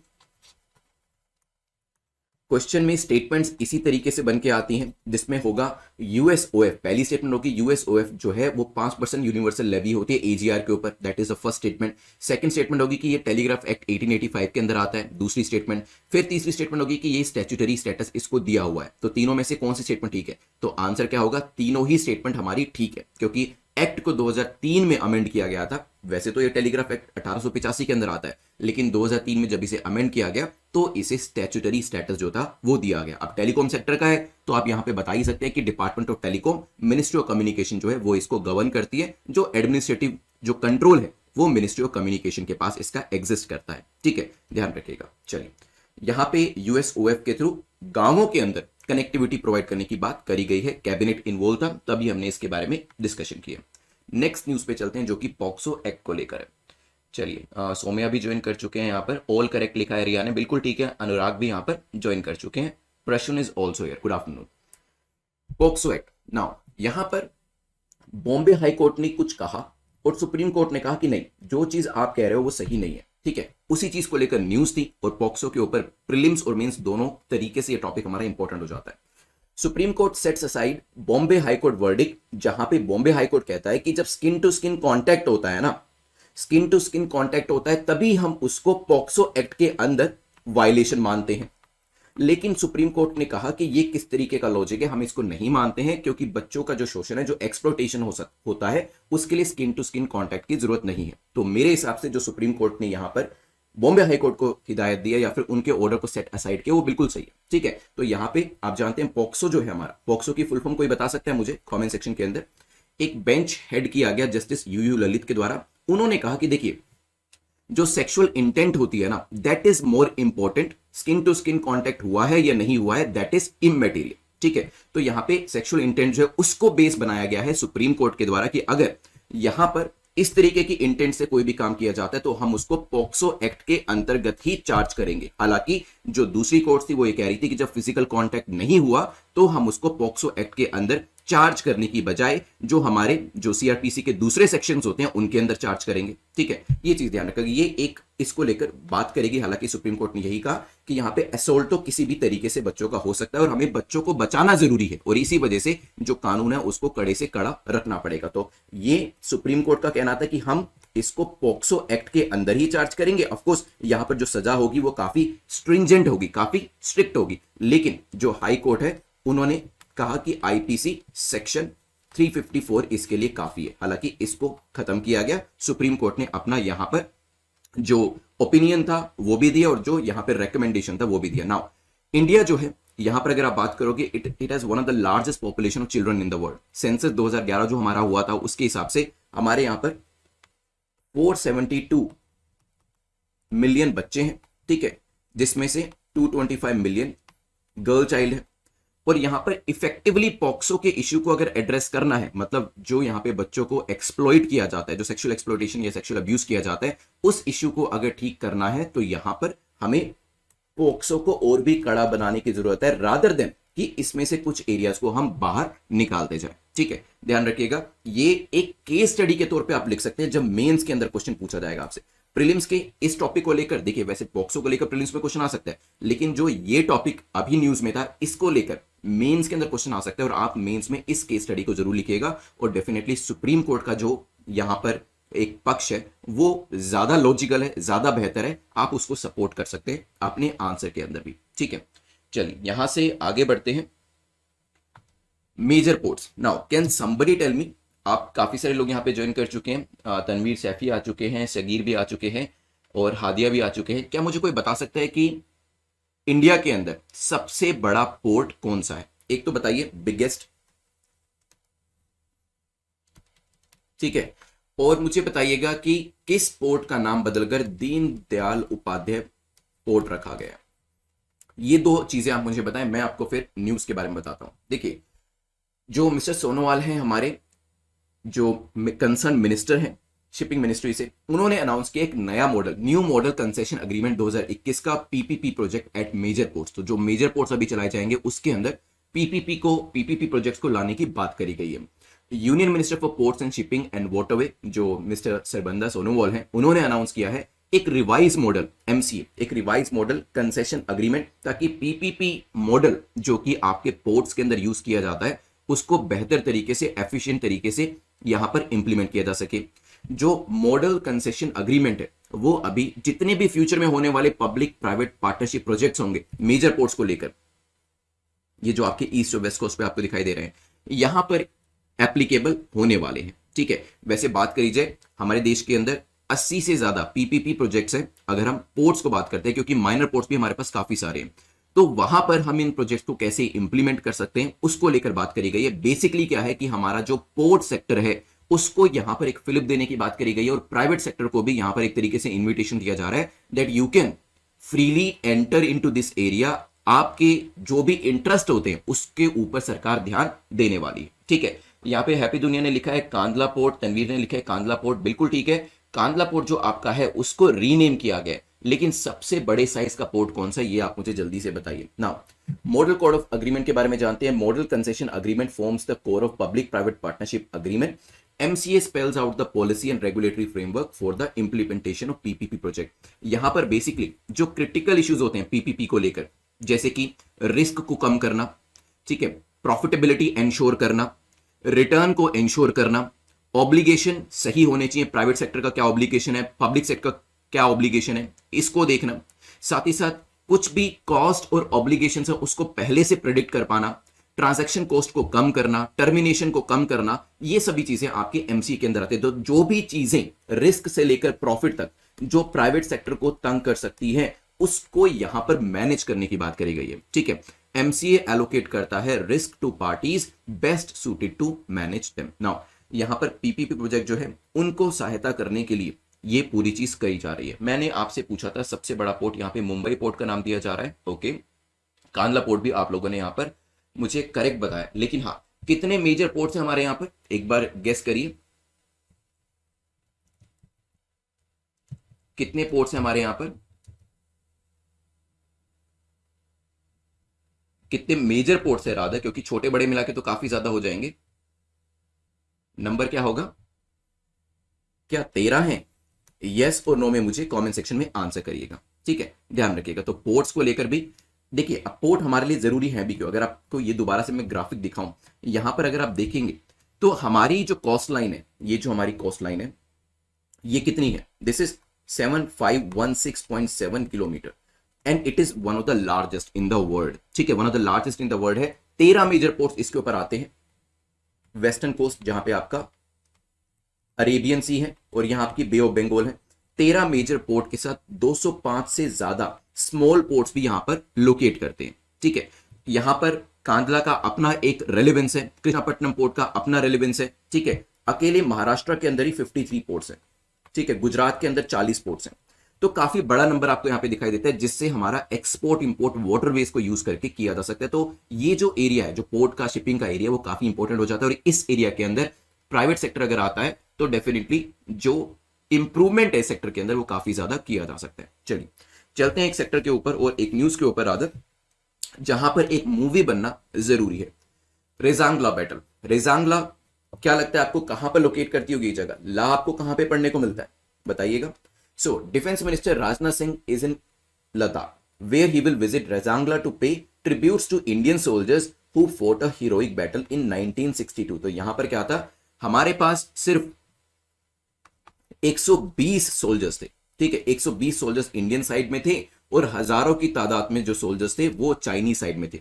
और यहां पे only 6 members of Charlie company led by major Shaitan Singh survive. तो सिर्फ 6 लोग सर्वाइव एरिया में, मतलब 120 लोगों में से, और 1300 से ज्यादा एनिमी के सोल्जर्स मारे थे। तो आप मान सकते हैं 114 लोग हमारे मरे, लेकिन 1300 से ज्यादा उनके लोग यहां पर मारे गए थे। ठीक है, now despite being heavily outnumbered soldiers of the regiment fought to the last man standing. आप लोगों ने 300 मूवी देखी होगी।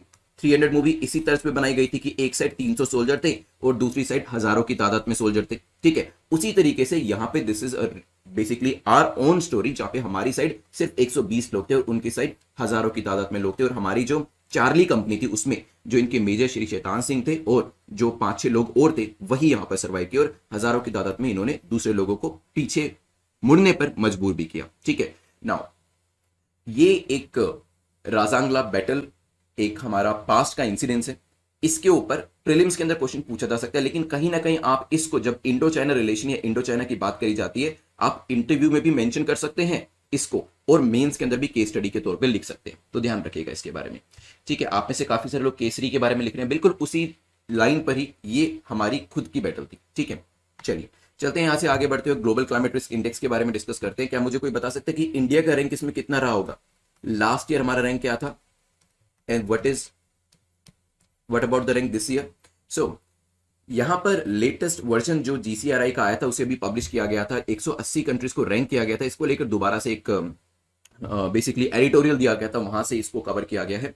तो यहां पर पब्लिशिंग एजेंसी कहती है कि rankings are meant to forewarn the countries. ये जो रैंकिंग्स लेकर आई जाती है, इंडेक्स जो बनाए जाते हैं, ये बेसिकली कंट्रीज को रैंक करता है और रैंक के थ्रू बताता है कि आपकी कंट्री के अंदर इन एरियाज के अंदर प्रॉब्लम है, आप उसे ठीक करना शुरू करें। It may be climate change, it may be renewable energy, coal का जो बेसिकली यूसेज है वो ज्यादा हो रहा है। तो यहां पर फोर वार्निंग के लिए इस तरीके के इंडेक्स जो होते हैं बनाए जाते हैं, और यहां पे सौम्या दुबे का आंसर बिल्कुल करेक्ट है, तनवीर भावना का आंसर भी करेक्ट है। 7th हमारा इस बार का रैंक है। पिछली बार का रैंक क्या था बता सकते हैं क्या? पिछली बार का रैंक भी जरूर बताइएगा ना। इंडेक्स जो है ये क्या करता है, ये हिस्टोरिकल डेटा को यूज करता है। ठीक है, उसमें हिस्टोरिकल डेटा के साथ साथ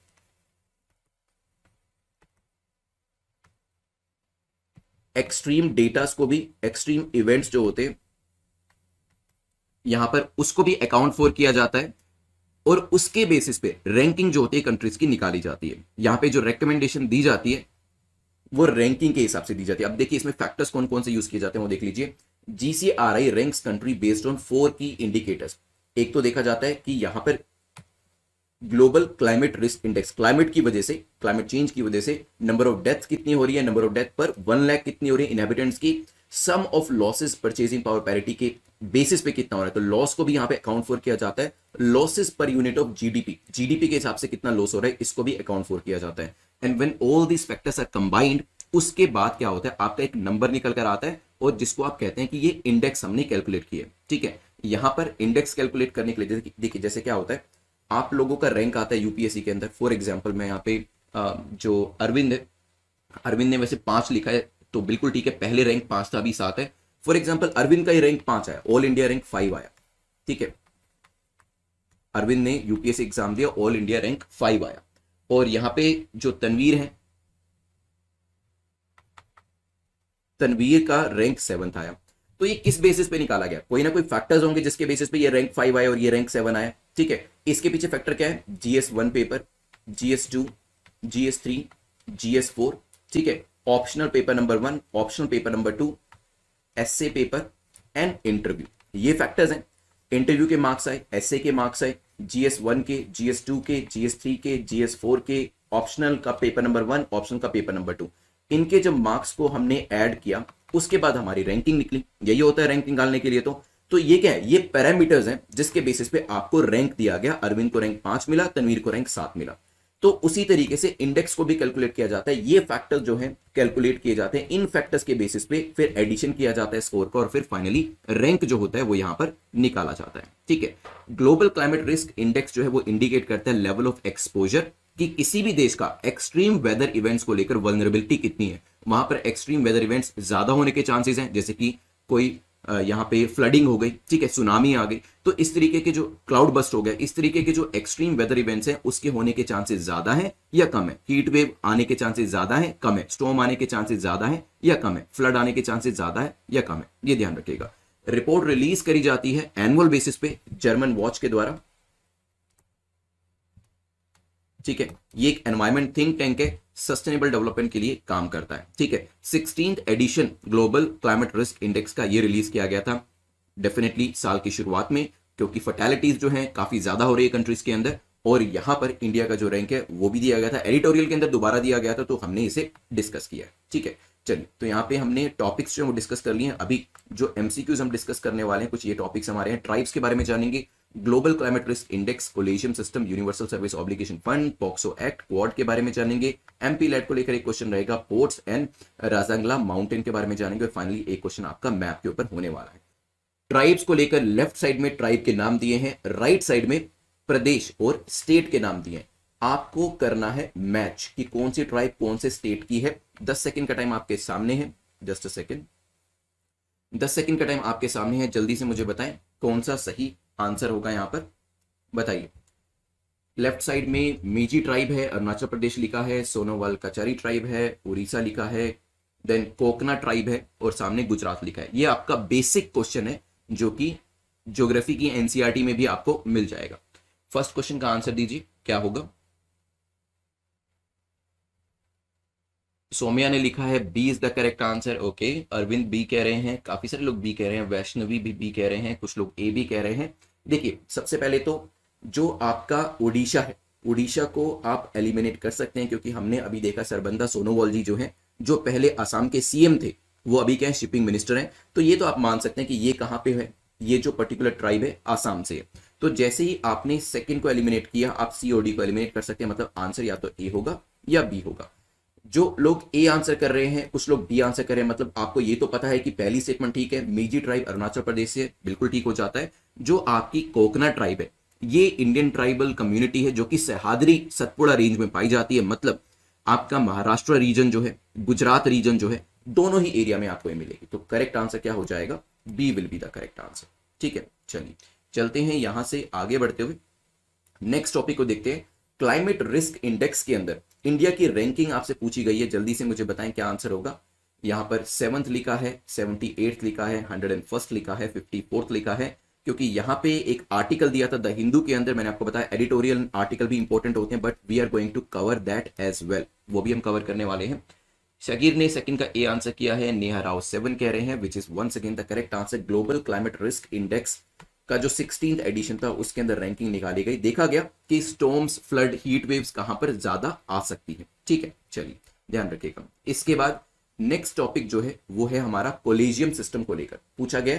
कोलिजियम सिस्टम को लेकर बताएं कौन सी स्टेटमेंट आपकी करेक्ट है, कौन सा कथन आपका सही है।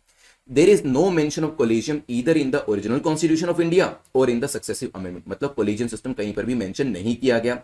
और जो कोलिजियम एक बार रेकमेंडेशन दे देता है तो फिर तो सेंट्रल गवर्नमेंट को भी सुनना पड़ता है। जल्दी से बताएं क्या आंसर होगा। द हिंदू के अंदर एक आर्टिकल दिया गया था जिसमें कोलिजियम सिस्टम को क्रिटिसाइज किया गया था कि ये जो सिस्टम है ये ओपेक है। जो राइटर थे यहाँ पे उन्होंने लिखा कि ये जो कोलिजियम सिस्टम है ये ओपेक है। इन दिस उन्होंने ये भी एक्सप्लेन किया, गुड जजेस गो ट्रांसफर्ड ऐसे पनिशमेंट, जो जजेस अच्छे होते हैं उनको ट्रांसफर कर दिया जाता है। नाउ थर्ड को स्किप कर दिया है नेहा ने, कोई बात नहीं। सचिन ने डी लिखा है, रुचिता बी कह रहे हैं, सौम्या डी कह रहे हैं। ओके, बताइए क्या आंसर होगा। अनुराग ए कह रहे हैं। देन यहाँ पे आंसर्स में मेरे पास गोविंदर काफी दिन के बाद आए हैं, डी आंसर किया है, और निहारिका ने बी आंसर किया। अलग अलग आंसर आ रहे हैं, प्रसन्ना ने सी किया, मैं बता देता हूँ आपको, कोई बात नहीं, अलग अलग आंसर आ रहे हैं। पहली बात तो हमारा जो कॉन्स्टिट्यूशन है उसके अंदर कोलिजियम का जिक्र कहीं पर भी नहीं किया। इवन जो अमेंडमेंट्स हुई आगे जाकर उसमें भी कहीं पर भी इसको नहीं बताया गया। ठीक है, तो यही चीज कही गई है, there is no mention of collegium either in the original constitution of India और इन सक्सेसिव अमेंडमेंट, बिल्कुल ठीक हो जाता है। The recommendation of the collegium are not binding on the central government, तो क्या ये चीज सही है? नहीं। देखिए, जो कोलिजियम रिकमेंडेशन दे देता है कि नंबर ऑफ ये हमें जज को अपॉइंट करना है, तो वो फिर चीज माननी पड़ती है सेंट्रल गवर्नमेंट को भी। If the collegium sends the name, अगर कोलिजियम एक लेटर में लिख कर भेजता है कि मिस्टर ABCD को हमें जज बनाना है, तो वो चीजें फिर माननी ही पड़ती है। ठीक है, अगर चाहे सेंट्रल गवर्नमेंट एक बार तो नामों को वापस भेज सकती है, लेकिन दोबारा से अगर नाम आते हैं तो वहां पर उन नामों को अग्री करना पड़ता है। ठीक है, so recommendation of the collegium are not binding, no they are binding. Correct answer क्या हो जाएगा? A will be the correct answer. Now next question, question number 4 जो है वो USOF को लेकर ही, आज इसके ऊपर हमने करंट अफेयर्स देखा भी है। USOF comes under the Indian telegraph act, क्या ये इंडियन टेलीग्राफ एक्ट के अंतर्गत आता है? फंड जो है इसे CFI consolidated fund of India में डाला जाता है, हो सकता है, और ये डिपार्टमेंट ऑफ टेलीकम्युनिकेशन के द्वारा गवर्न किया जाता है। जल्दी से बताएं, 3 स्टेटमेंट्स आपके सामने, क्या आंसर होगा? ओके, ठीक है, गोविंदर लेट देख रहे हैं, कोई बात नहीं। हादिया ने भी सी आंसर किया था। ओके, अभी बताएं। क्वेश्चन नंबर साथ में जरूर लिखिएगा, अगर आप क्वेश्चन नंबर 4 का आंसर कर रहे हैं तो 4A B C D जरूर लिखिएगा, ताकि पता चले कौन से क्वेश्चन का आंसर दे रहे हैं। जल्दी से बताएं यहां पर USOF को लेकर क्या करेक्ट आंसर होगा। सचिन कह रहे हैं डी होगा, वैष्णवी कह रहे हैं डी होगा, बाकी लोग क्या कहते हैं, प्रज्ञा जो है थोड़ा सा लेट हो गया, कोई बात नहीं प्रज्ञा, कल आपने रेकमेंड किया था फॉर रिवीजन, तो रिवीजन आज हम करेंगे, आपको भी हेल्प मिलेगा उससे। राजेंद्र एंड माधवी ने डी किया है, यहाँ पर करेक्ट आंसर भी हमारा डी है। हमने तीनों स्टेटमेंट जो थी आज के करंट अफेयर्स में देखी थी। टेलीग्राफ एक्ट 1885 के अंतर्गत यूएसओएफ आता है, डिपॉजिट किया जाता है सीएफआई के अंतर्गत, और डिपार्टमेंट ऑफ टेलीकॉम जो है वो इसको देखता है। 5% लेवी लगाई जाती है एजीआर के ऊपर, ध्यान रखिएगा, ठीक है। अभी इसका इस्तेमाल किस लिए किया जा रहा है, विलेज के अंदर कनेक्टिविटी प्रोवाइड करने के लिए किया जा रहा है, तो D will be the correct answer. Next question जो आपका है वो किस चीज को लेकर है, क्वेश्चन नंबर 5 जो आपका है वो बात कर रहा है पोक्सो एक्ट को लेकर, पूछा गया पोक्सो एक्ट को लेकर बताएं करेक्ट स्टेटमेंट कौन सी है। एक्ट डिफाइन करता है child as years of age, 14 साल से कम की आयु के जो बच्चे होते हैं, बेसिकली यहाँ पे जो इंडिविजुअल है उनको बच्चा बताया गया है, ये डेफिनेशन दी गई है। Being a part of UN convention on right of the child, it is legal obligation of India, ताकि वो अपने बच्चों को सेक्सुअल एक्सप्लॉयटेशन और अब्यूज से बचाए। It is a gender neutral law. अब बताएं जल्दी से क्या आंसर होगा यहाँ पर, लेट्स सी कितने लोग बता पाते हैं, क्या आंसर होगा बताइए। फिफ्थ का आंसर ए होगा, बी होगा, सी होगा या डी होगा। वैष्णवी कह रहे हैं बी होगा, ओके, रुचिता भी बी कह रहे हैं, शागिर अरविंद भी बी कह रहे हैं, which is the correct answer also. क्यों, क्योंकि यहां पर बच्चे की जो एज है वो 14 ईयर्स है, नहीं, बच्चे की जो एज है वो 18 साल रखी गई है, ठीक है, बच्चे की एज क्या रखी गई है, 18 साल। सेकंड स्टेटमेंट आपकी करेक्ट हो जाती है, काफी कॉमन सेंसिकल स्टेटमेंट थी, जेंडर न्यूट्रल लॉ है, ये भी हमने कुछ दिन पहले डिस्कस किया था, correct answer will be B. चलिए यहां से आगे बढ़ते हुए चलते हैं। आप गुरु 50 कोड को यूज कर सकते हैं to subscribe any of the courses exam.netmoc.com के ऊपर, और अभी आपका जो लाइव कोर्स है हिस्ट्री का, हिस्ट्री क्लासेस वो शुरू होंगी नेक्स्ट वीक से, जो आपको 200 डेज की सीरीज में भी मिल जाएगा, और जितने भी लाइव क्लासेस आएंगे हमारी, और अगर आगे जाके सी सेट भी हम ऐड करते हैं तो वो भी 200 डेज के अंदर भी मिल जाएगा आपको, और मिशन यूपीएससी 2022 के अंदर तो सारे कोर्सेज रहने ही वाले, तो इसमें आप एनरोल कर सकते हैं। क्वेश्चन नंबर 6 को देखते हैं, one of the easiest question I would say, quad के बारे में पूछा, बताइए कौन सी कंट्री क्वाड का मेंबर नहीं है। ये क्वेश्चन तो किसी का गलत नहीं होना चाहिए, क्योंकि मल्टीपल टाइम हम इसको डिस्कस कर चुके हैं, कई बार इस तरीके के काफी इजी क्वेश्चन जो लॉलीपॉप क्वेश्चन होते हैं वो भी आ जाते हैं आपके एग्जाम के अंदर। 6 का डी आंसर किया है अनुराग ने, okay. Please right the name of the country also, अगर आपको लगता है कि ये कंट्री नहीं है लेकिन इसकी जगह पर ये कंट्री है, दूसरी कंट्री है, उसका नाम भी जरूर बताइएगा। तो यहाँ पे ऑस्ट्रेलिया है, बिल्कुल है, जापान है यूएसए है, इजराइल इसमें नहीं है, तो करेक्ट आंसर क्या हो जाएगा, डी, क्योंकि कौन है चौथी कंट्री यहाँ पे, इंडिया, ध्यान रखिएगा। Let's move to next question, question number 7 जो कि एमपी लेट स्कीम को लेकर पूछ रहा है, बताइए नॉट करेक्ट कौन सा है, one of the easiest question once again. Scheme जो है यहां पर किसके द्वारा कंट्रोल करी जाती है, मिनिस्ट्री ऑफ रूरल डेवलपमेंट के द्वारा इसे प्लान किया जाता है, और यहां पर एमपी को एनुअली 25 करोड़ रुपए का अमाउंट दिया जाता है। जल्दी से बताएं यहां पर क्या आंसर होगा, बताइए what will be the correct answer. Riya ने वैसे क्वाड के बारे में करेक्ट आंसर किया है, Prasanna is also right, Rajneesh ने भी करेक्ट आंसर किया है, Sarang is also right. 7th में हैप्पी दुनिया ने ओके पिछले क्वेश्चन का डी लिखा है, सचिन ने सी लिखा है, रुचिता का बी आंसर है, अरविंद ने ए लिखा है, रजनीश ने ए लिखा है, वैष्णवी भी ए कह रहे हैं। सबसे पहले तो ये चीज ध्यान रखिए, आपको बताना क्या है, आपको बताना है नॉट करेक्ट, ठीक है, आपको क्या बताना है, इनकरेक्ट बताना है। अगर आपने इसे करेक्ट समझ के आंसर किया है, मुझे कमेंट सेक्शन में बताइए कि यस आपने इसे मिसरीड किया है, और -2 अपने आपको दे दीजिए, ठीक है। अब मैं आपसे 1 बाय 1 पूछता हूं कि मंत्रालय का नाम बताएं। देखिए सेकंड स्टेटमेंट तो गलत है, क्योंकि 5 करोड़ दिया जाता है, ये सभी जानते हैं, इजी था ये तो, ठीक है। और यहीं पे ये आप स्टेटमेंट जो दी गई थी आपका कॉन्फिडेंस रेज करने के लिए दी गई थी, ताकि आप पहली स्टेटमेंट के ऊपर ध्यान ना दें, ठीक है। इसी तरीके से यूपीएससी भी प्ले करेगा। पहली स्टेटमेंट क्यों गलत है बताइए, या गलत है भी सही या नहीं है पहली स्टेटमेंट में क्या गलती आपको दिखाई दे रही है क्या लगता है आपको, नॉट करेक्ट किसी ने नहीं कि देखा है तो बिल्कुल नेहा जैसे ऑनेस्टली अपने आप को -2 दे दीजिए। यहां पर पहली जो स्टेटमेंट है, मैंने आपको बताया था जब इस स्कीम को शुरू किया गया था 1994 के अंदर, तब ये मिनिस्ट्री ऑफ रूरल डेवलपमेंट के अंदर आती थी, लेकिन अभी ये कौन से मंत्रालय के अंतर्गत आती है, मॉस्पी के अंदर आती है, ठीक है। तो पहली स्टेटमेंट भी आपकी क्या हो जाती है, करेक्ट हो जाती है। नॉट करेक्ट में करेक्ट आंसर हो जाएगा सी, ठीक है। चलिए चलते हैं यहां से आगे बढ़ते हुए, which is the India largest port in Bay of Bengal. Bay of Bengal के अंदर हमारा कौन सा पोर्ट है, आपको बताना है लार्जेस्ट, विशाखापट्टनम, चेन्नई, पैरादीप, कोलकाता। बताइए कौन सा पोर्ट ऐसा है जो कि बिगेस्ट पोर्ट है। अरेबियन सी में नहीं पूछा है आपसे, बे ऑफ बंगाल के अंदर पूछा है। मिस्टर सोनोवाल जो है उन्होंने न्यू मॉडल कंसेशन अग्रीमेंट जो उसे अनाउंस किया है पीपीपी के लिए, that's why we are asking this question. जल्दी से मुझे बताएं यहाँ पे करेक्ट आंसर क्या हो जाएगा।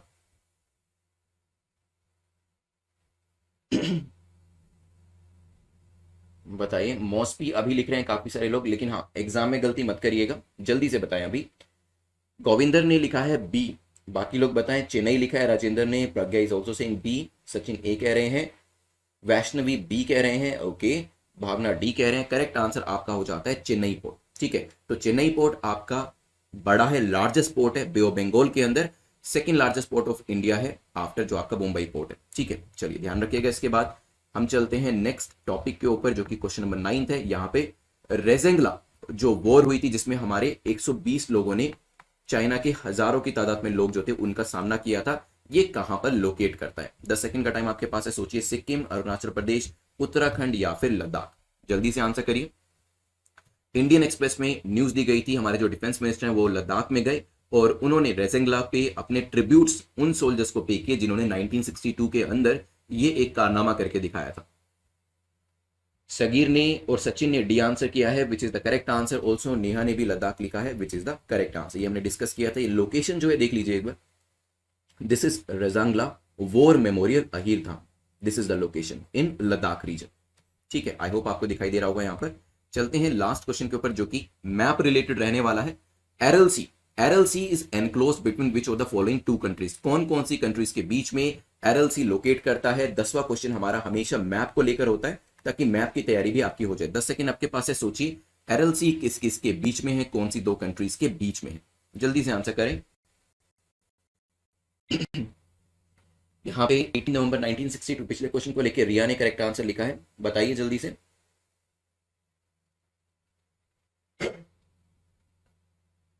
रुचिता ने सी लिखा है, what about others. Rajneesh is also saying C, Govinder C कह रहे हैं, हादिया भी यहाँ पर सी कह रहे हैं which is the correct answer. Uzbekistan and Kazakhstan के बीच में आपका एरएलसी जो है लोकेट करता है। हाइड्रोलॉजिकल सर्वे सॉरी, हाइड्रोलॉजिकल सर्वे जो है उसे कंडक्ट कराया जा रहा है एरएलसी के अंदर, इसी वजह से ये एरिया न्यूज में था। This is Uzbekistan and Kazakhstan, ध्यान रखिएगा। ठीक है, चलिए जल्दी से 10 क्वेश्चन प्रज्ञा ने कहा था कि रिवाइज करने जरूरी है तो रिवाइज कर लेते हैं 2 मिनट के अंदर। लेकिन हाँ, this is going to be the active revision. जो 10 क्वेश्चन हमने करे, आपसे हो सकता है कुछ क्वेश्चंस में गलती हुई हो, तो जो जो चीजें मैं पूछूंगा उसका आंसर देते जाइएगा। अदरवाइज भी क्वेश्चन को लेकर जो भी चीज आपको याद आती है उसे कमेंट सेक्शन में जरूर लिखिएगा। Now first thing which I am asking, जो आपकी कोकना ट्राइब है वो कहां पर मिलती है, आपको उस प्रदेश का नाम बताइए। जो आपकी मिजी ट्राइब है अरुणाचल की है, सोनोवाल जो कचरी ट्राइब है वो आपकी असम से है, बट कोकना ट्राइब 2 लोकेशन मैंने आपको बताई थी, याद आ रहा है आपको, बताइए। फिर आप अपने मार्क्स मुझे बताइएगा। पहले यहां पर पूरा हम रिवाइज कर लेते हैं। कोकना ट्राइब कहां से है, महाराष्ट्र एंड गुजरात से, ध्यान रखिएगा। ठीक है, तो कोंकण, महाराष्ट्र, गुजरात, हादिया ने करेक्ट आंसर कर दिया, बिल्कुल ठीक है। फिर हमने ग्लोबल क्लाइमेट रिस्क इंडेक्स के बारे में जाना था। मुझे पिछले साल का रैंक बताइए, इस बार हमारा 7th रैंक है, फैक्टर्स हमने देखे थे। ये भी बताएं कि जो GCRI है ये कौन लेकर आता है, कौन सा थिंक टैंक है जो इसको लेकर आता है, वो मुझे बताइएगा। ये भी मैंने आपको बताया था वैसे। और यहां पर वेरियस फैक्टर्स को देख के हमें पता चला कि स्टॉर्म्स, फ्लड और हीट वेव्स कहां पर ज्यादा आती हैं और उस हिसाब से कंट्रीज को रैंक भी किया गया। यहां पर अगर आप देखेंगे, देखिए पीछे कौन लेकर आता है वो तो आपको यहीं से पता चल जाएगा। और यहाँ पे वैसे सगीर ने करेक्ट आंसर भी कर दिया, it is brought to you by German watch. German watch इसको लेकर आता है, करेक्ट आंसर है। ठीक है, 7th रैंक इस बार, पिछली बार 5th रैंक था, ध्यान रखिएगा। देन कोलेजियम सिस्टम, जल्दी से मुझे बताएं कि क्या कॉन्स्टिट्यूशन के अंदर कोलेजियम सिस्टम को बताया गया है। कोलेजियम सिस्टम इज सिस्टम जिसको कई बार क्रिटिसाइज किया जाता है कि जजेस अपॉइंट जजेस के नाम से, कि जजेस खुद ही अपने आप को अपॉइंट कर रहे हैं। इसमें जो सरकार है उनका कोई रोल नहीं है, पार्लियामेंट का कोई रोल नहीं है। इसी वजह से जब नाम भेजे जाते हैं तो उनको अग्री करना, उनको कंप्लाई करना जरूरी हो जाता है। इसी वजह से टाइम एंड अगेन आप देखेंगे कि न्यूज़पेपर के एडिटोरियल आर्टिकल सेक्शन के अंदर इसको कई बार क्रिटिसाइज भी किया होता है। कई बार यही कहा जाता है कि this is the only system we have, effect नहीं है, लेकिन इसके जो ऑल्टरनेटिव्स हैं वो इससे भी ज्यादा डेंजरस हो सकते हैं। खैर, यहां पर कोलिजन सिस्टम को मेंशन नहीं किया गया, जैसे कि माधवी और रिया ने यहां पर करेक्ट बताया। फिर हमने यहां से आगे बढ़ते हुए डिस्कशन किया यूएसओएफ। जल्दी से मुझे बता दीजिए यूएसओएफ के अंदर कितने % लेवी लगता है, किस चीज के ऊपर लगता है, क्योंकि फाइनली जो पैसा है वो तो कंसोलिडेटेड फंड ऑफ इंडिया के अंदर ही जाता है, ये हमने देखा था। टेलीग्राफ एक्ट के अंतर्गत आता है, it is a statutory fund, ये ध्यान रखिएगा। डिपार्टमेंट ऑफ टेलीकॉम इसको मैनेज करता है और अभी दूर दराज के जो गांव है वहां पर कनेक्टिविटी प्रोवाइड करने के लिए इसको लेकर आया गया। इसमें से जो 7,000 से ज्यादा गांव है वहां पर 6,000 करोड़ रुपए से ज्यादा का पैसा इसके अंदर लगाया जाएगा। तनवीर का, सचिन का आंसर बिल्कुल ठीक है, यहाँ पे 5% लेवी दिया जाता है इसके अंदर, बिल्कुल ठीक है। सौम्या दुबे का भी आंसर यहाँ पर करेक्ट हो जाता है। फिर हमने यहां से आगे बढ़ते हुए डिस्कशन किया था पोक्सो को लेकर। पोक्सो में चाइल्ड किसको माना जाता है?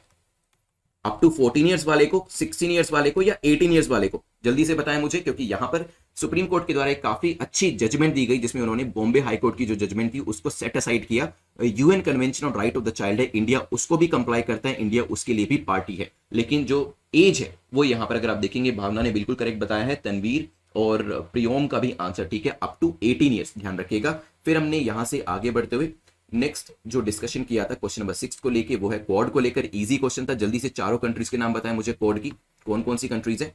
और इसके बाद हमने क्वेश्चन नंबर 7 को देखा था। क्वेश्चन नंबर 7 के अंदर एमपी लैड स्कीम के बारे में जाना था, जिसमें आप में से काफी सारे लोगों ने क्वेश्चन को गलत किया। मंत्रालय का नाम बता दीजिए मुझे, बिकॉज एवरीबडी नोज कि यहां पर 5 करोड़ रुपए दिए जाते हैं कम्युनिटी एसेट को डेवलप करने के लिए, but what about the money यहां पर जो कि मंत्रालय मैनेज करता है, तो कौन सा मंत्रालय इन्वॉल्व रहता है इसके अंदर? मंत्रालय का नाम बताइए जल्दी से।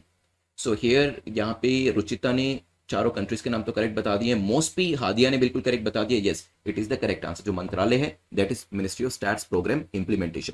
फिर हमने यहां से आगे बढ़ते हुए बे ऑफ बंगाल के बारे में देखा था। लार्जेस्ट पोर्ट हमारा कौन सा है ईस्टर्न साइड पर? बताइए ईस्टर्न साइड पे लार्जेस्ट मेजर पोर्ट कौन सा है, वेस्टर्न साइड पे मेजर पोर्ट कौन सा है, दोनों के नाम बता दीजिए। पीपीपी मॉडल को बेहतर बनाया जा रहा है शिपिंग मिनिस्टर के द्वारा, वो हमने यहां पर देखा था। Chennai port was the correct answer. Rezang La fort कहां पे लोकेट करता है? लद्दाख के अंदर। इंडो चाइनीज वॉर को लेकर ये काफी न्यूज में था, ये ध्यान रखिएगा। लोकेशन देख लीजिए, दिस इज द लोकेशन।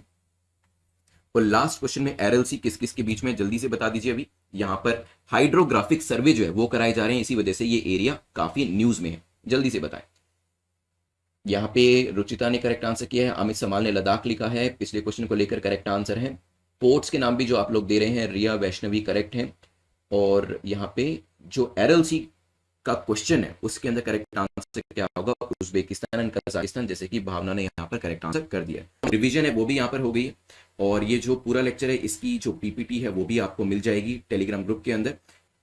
तो ओवरऑल यहाँ पे मैं यही कहूंगा कि जो एमसीक्यूज है, जब आपको इसकी पीडीएफ मिलता है उसको रिवाइज कर लीजिएगा अच्छे से, और दोबारा से भी चाहे तो लेक्चर को देख सकते हैं, और अपने नोट्स जरूर बना लीजिएगा। जब सेकंड टाइम देखते हैं ना, नोट्स बनाना काफी जरूरी है। अदरवाइज गुरु 50 कोड जो है ये आज के लिए, क्योंकि गुरु पूर्णिमा है, आपके लिए अवेलेबल रहेगा, तो लाइव क्लासेस को आप ज्वाइन कर सकते हैं। 200 डेज और मिशन यूपीएससी 2022 में तो आपको ये लाइव क्लासेस, ये तो सिर्फ हिस्ट्री की बात कर रहे हैं, आगे कल्चर का बैच भी आएगा। इस तरीके से बाकी सब्जेक्ट जो हम कवर करेंगे, काफी सारे रिकॉर्डेड लेक्चर्स भी हैं, लेकिन हाँ जो भी लाइव क्लासेस आएंगी वो इसके अंदर ऐड करी जाएंगी। Thanks for watching this video, have a nice day, I will see you tomorrow.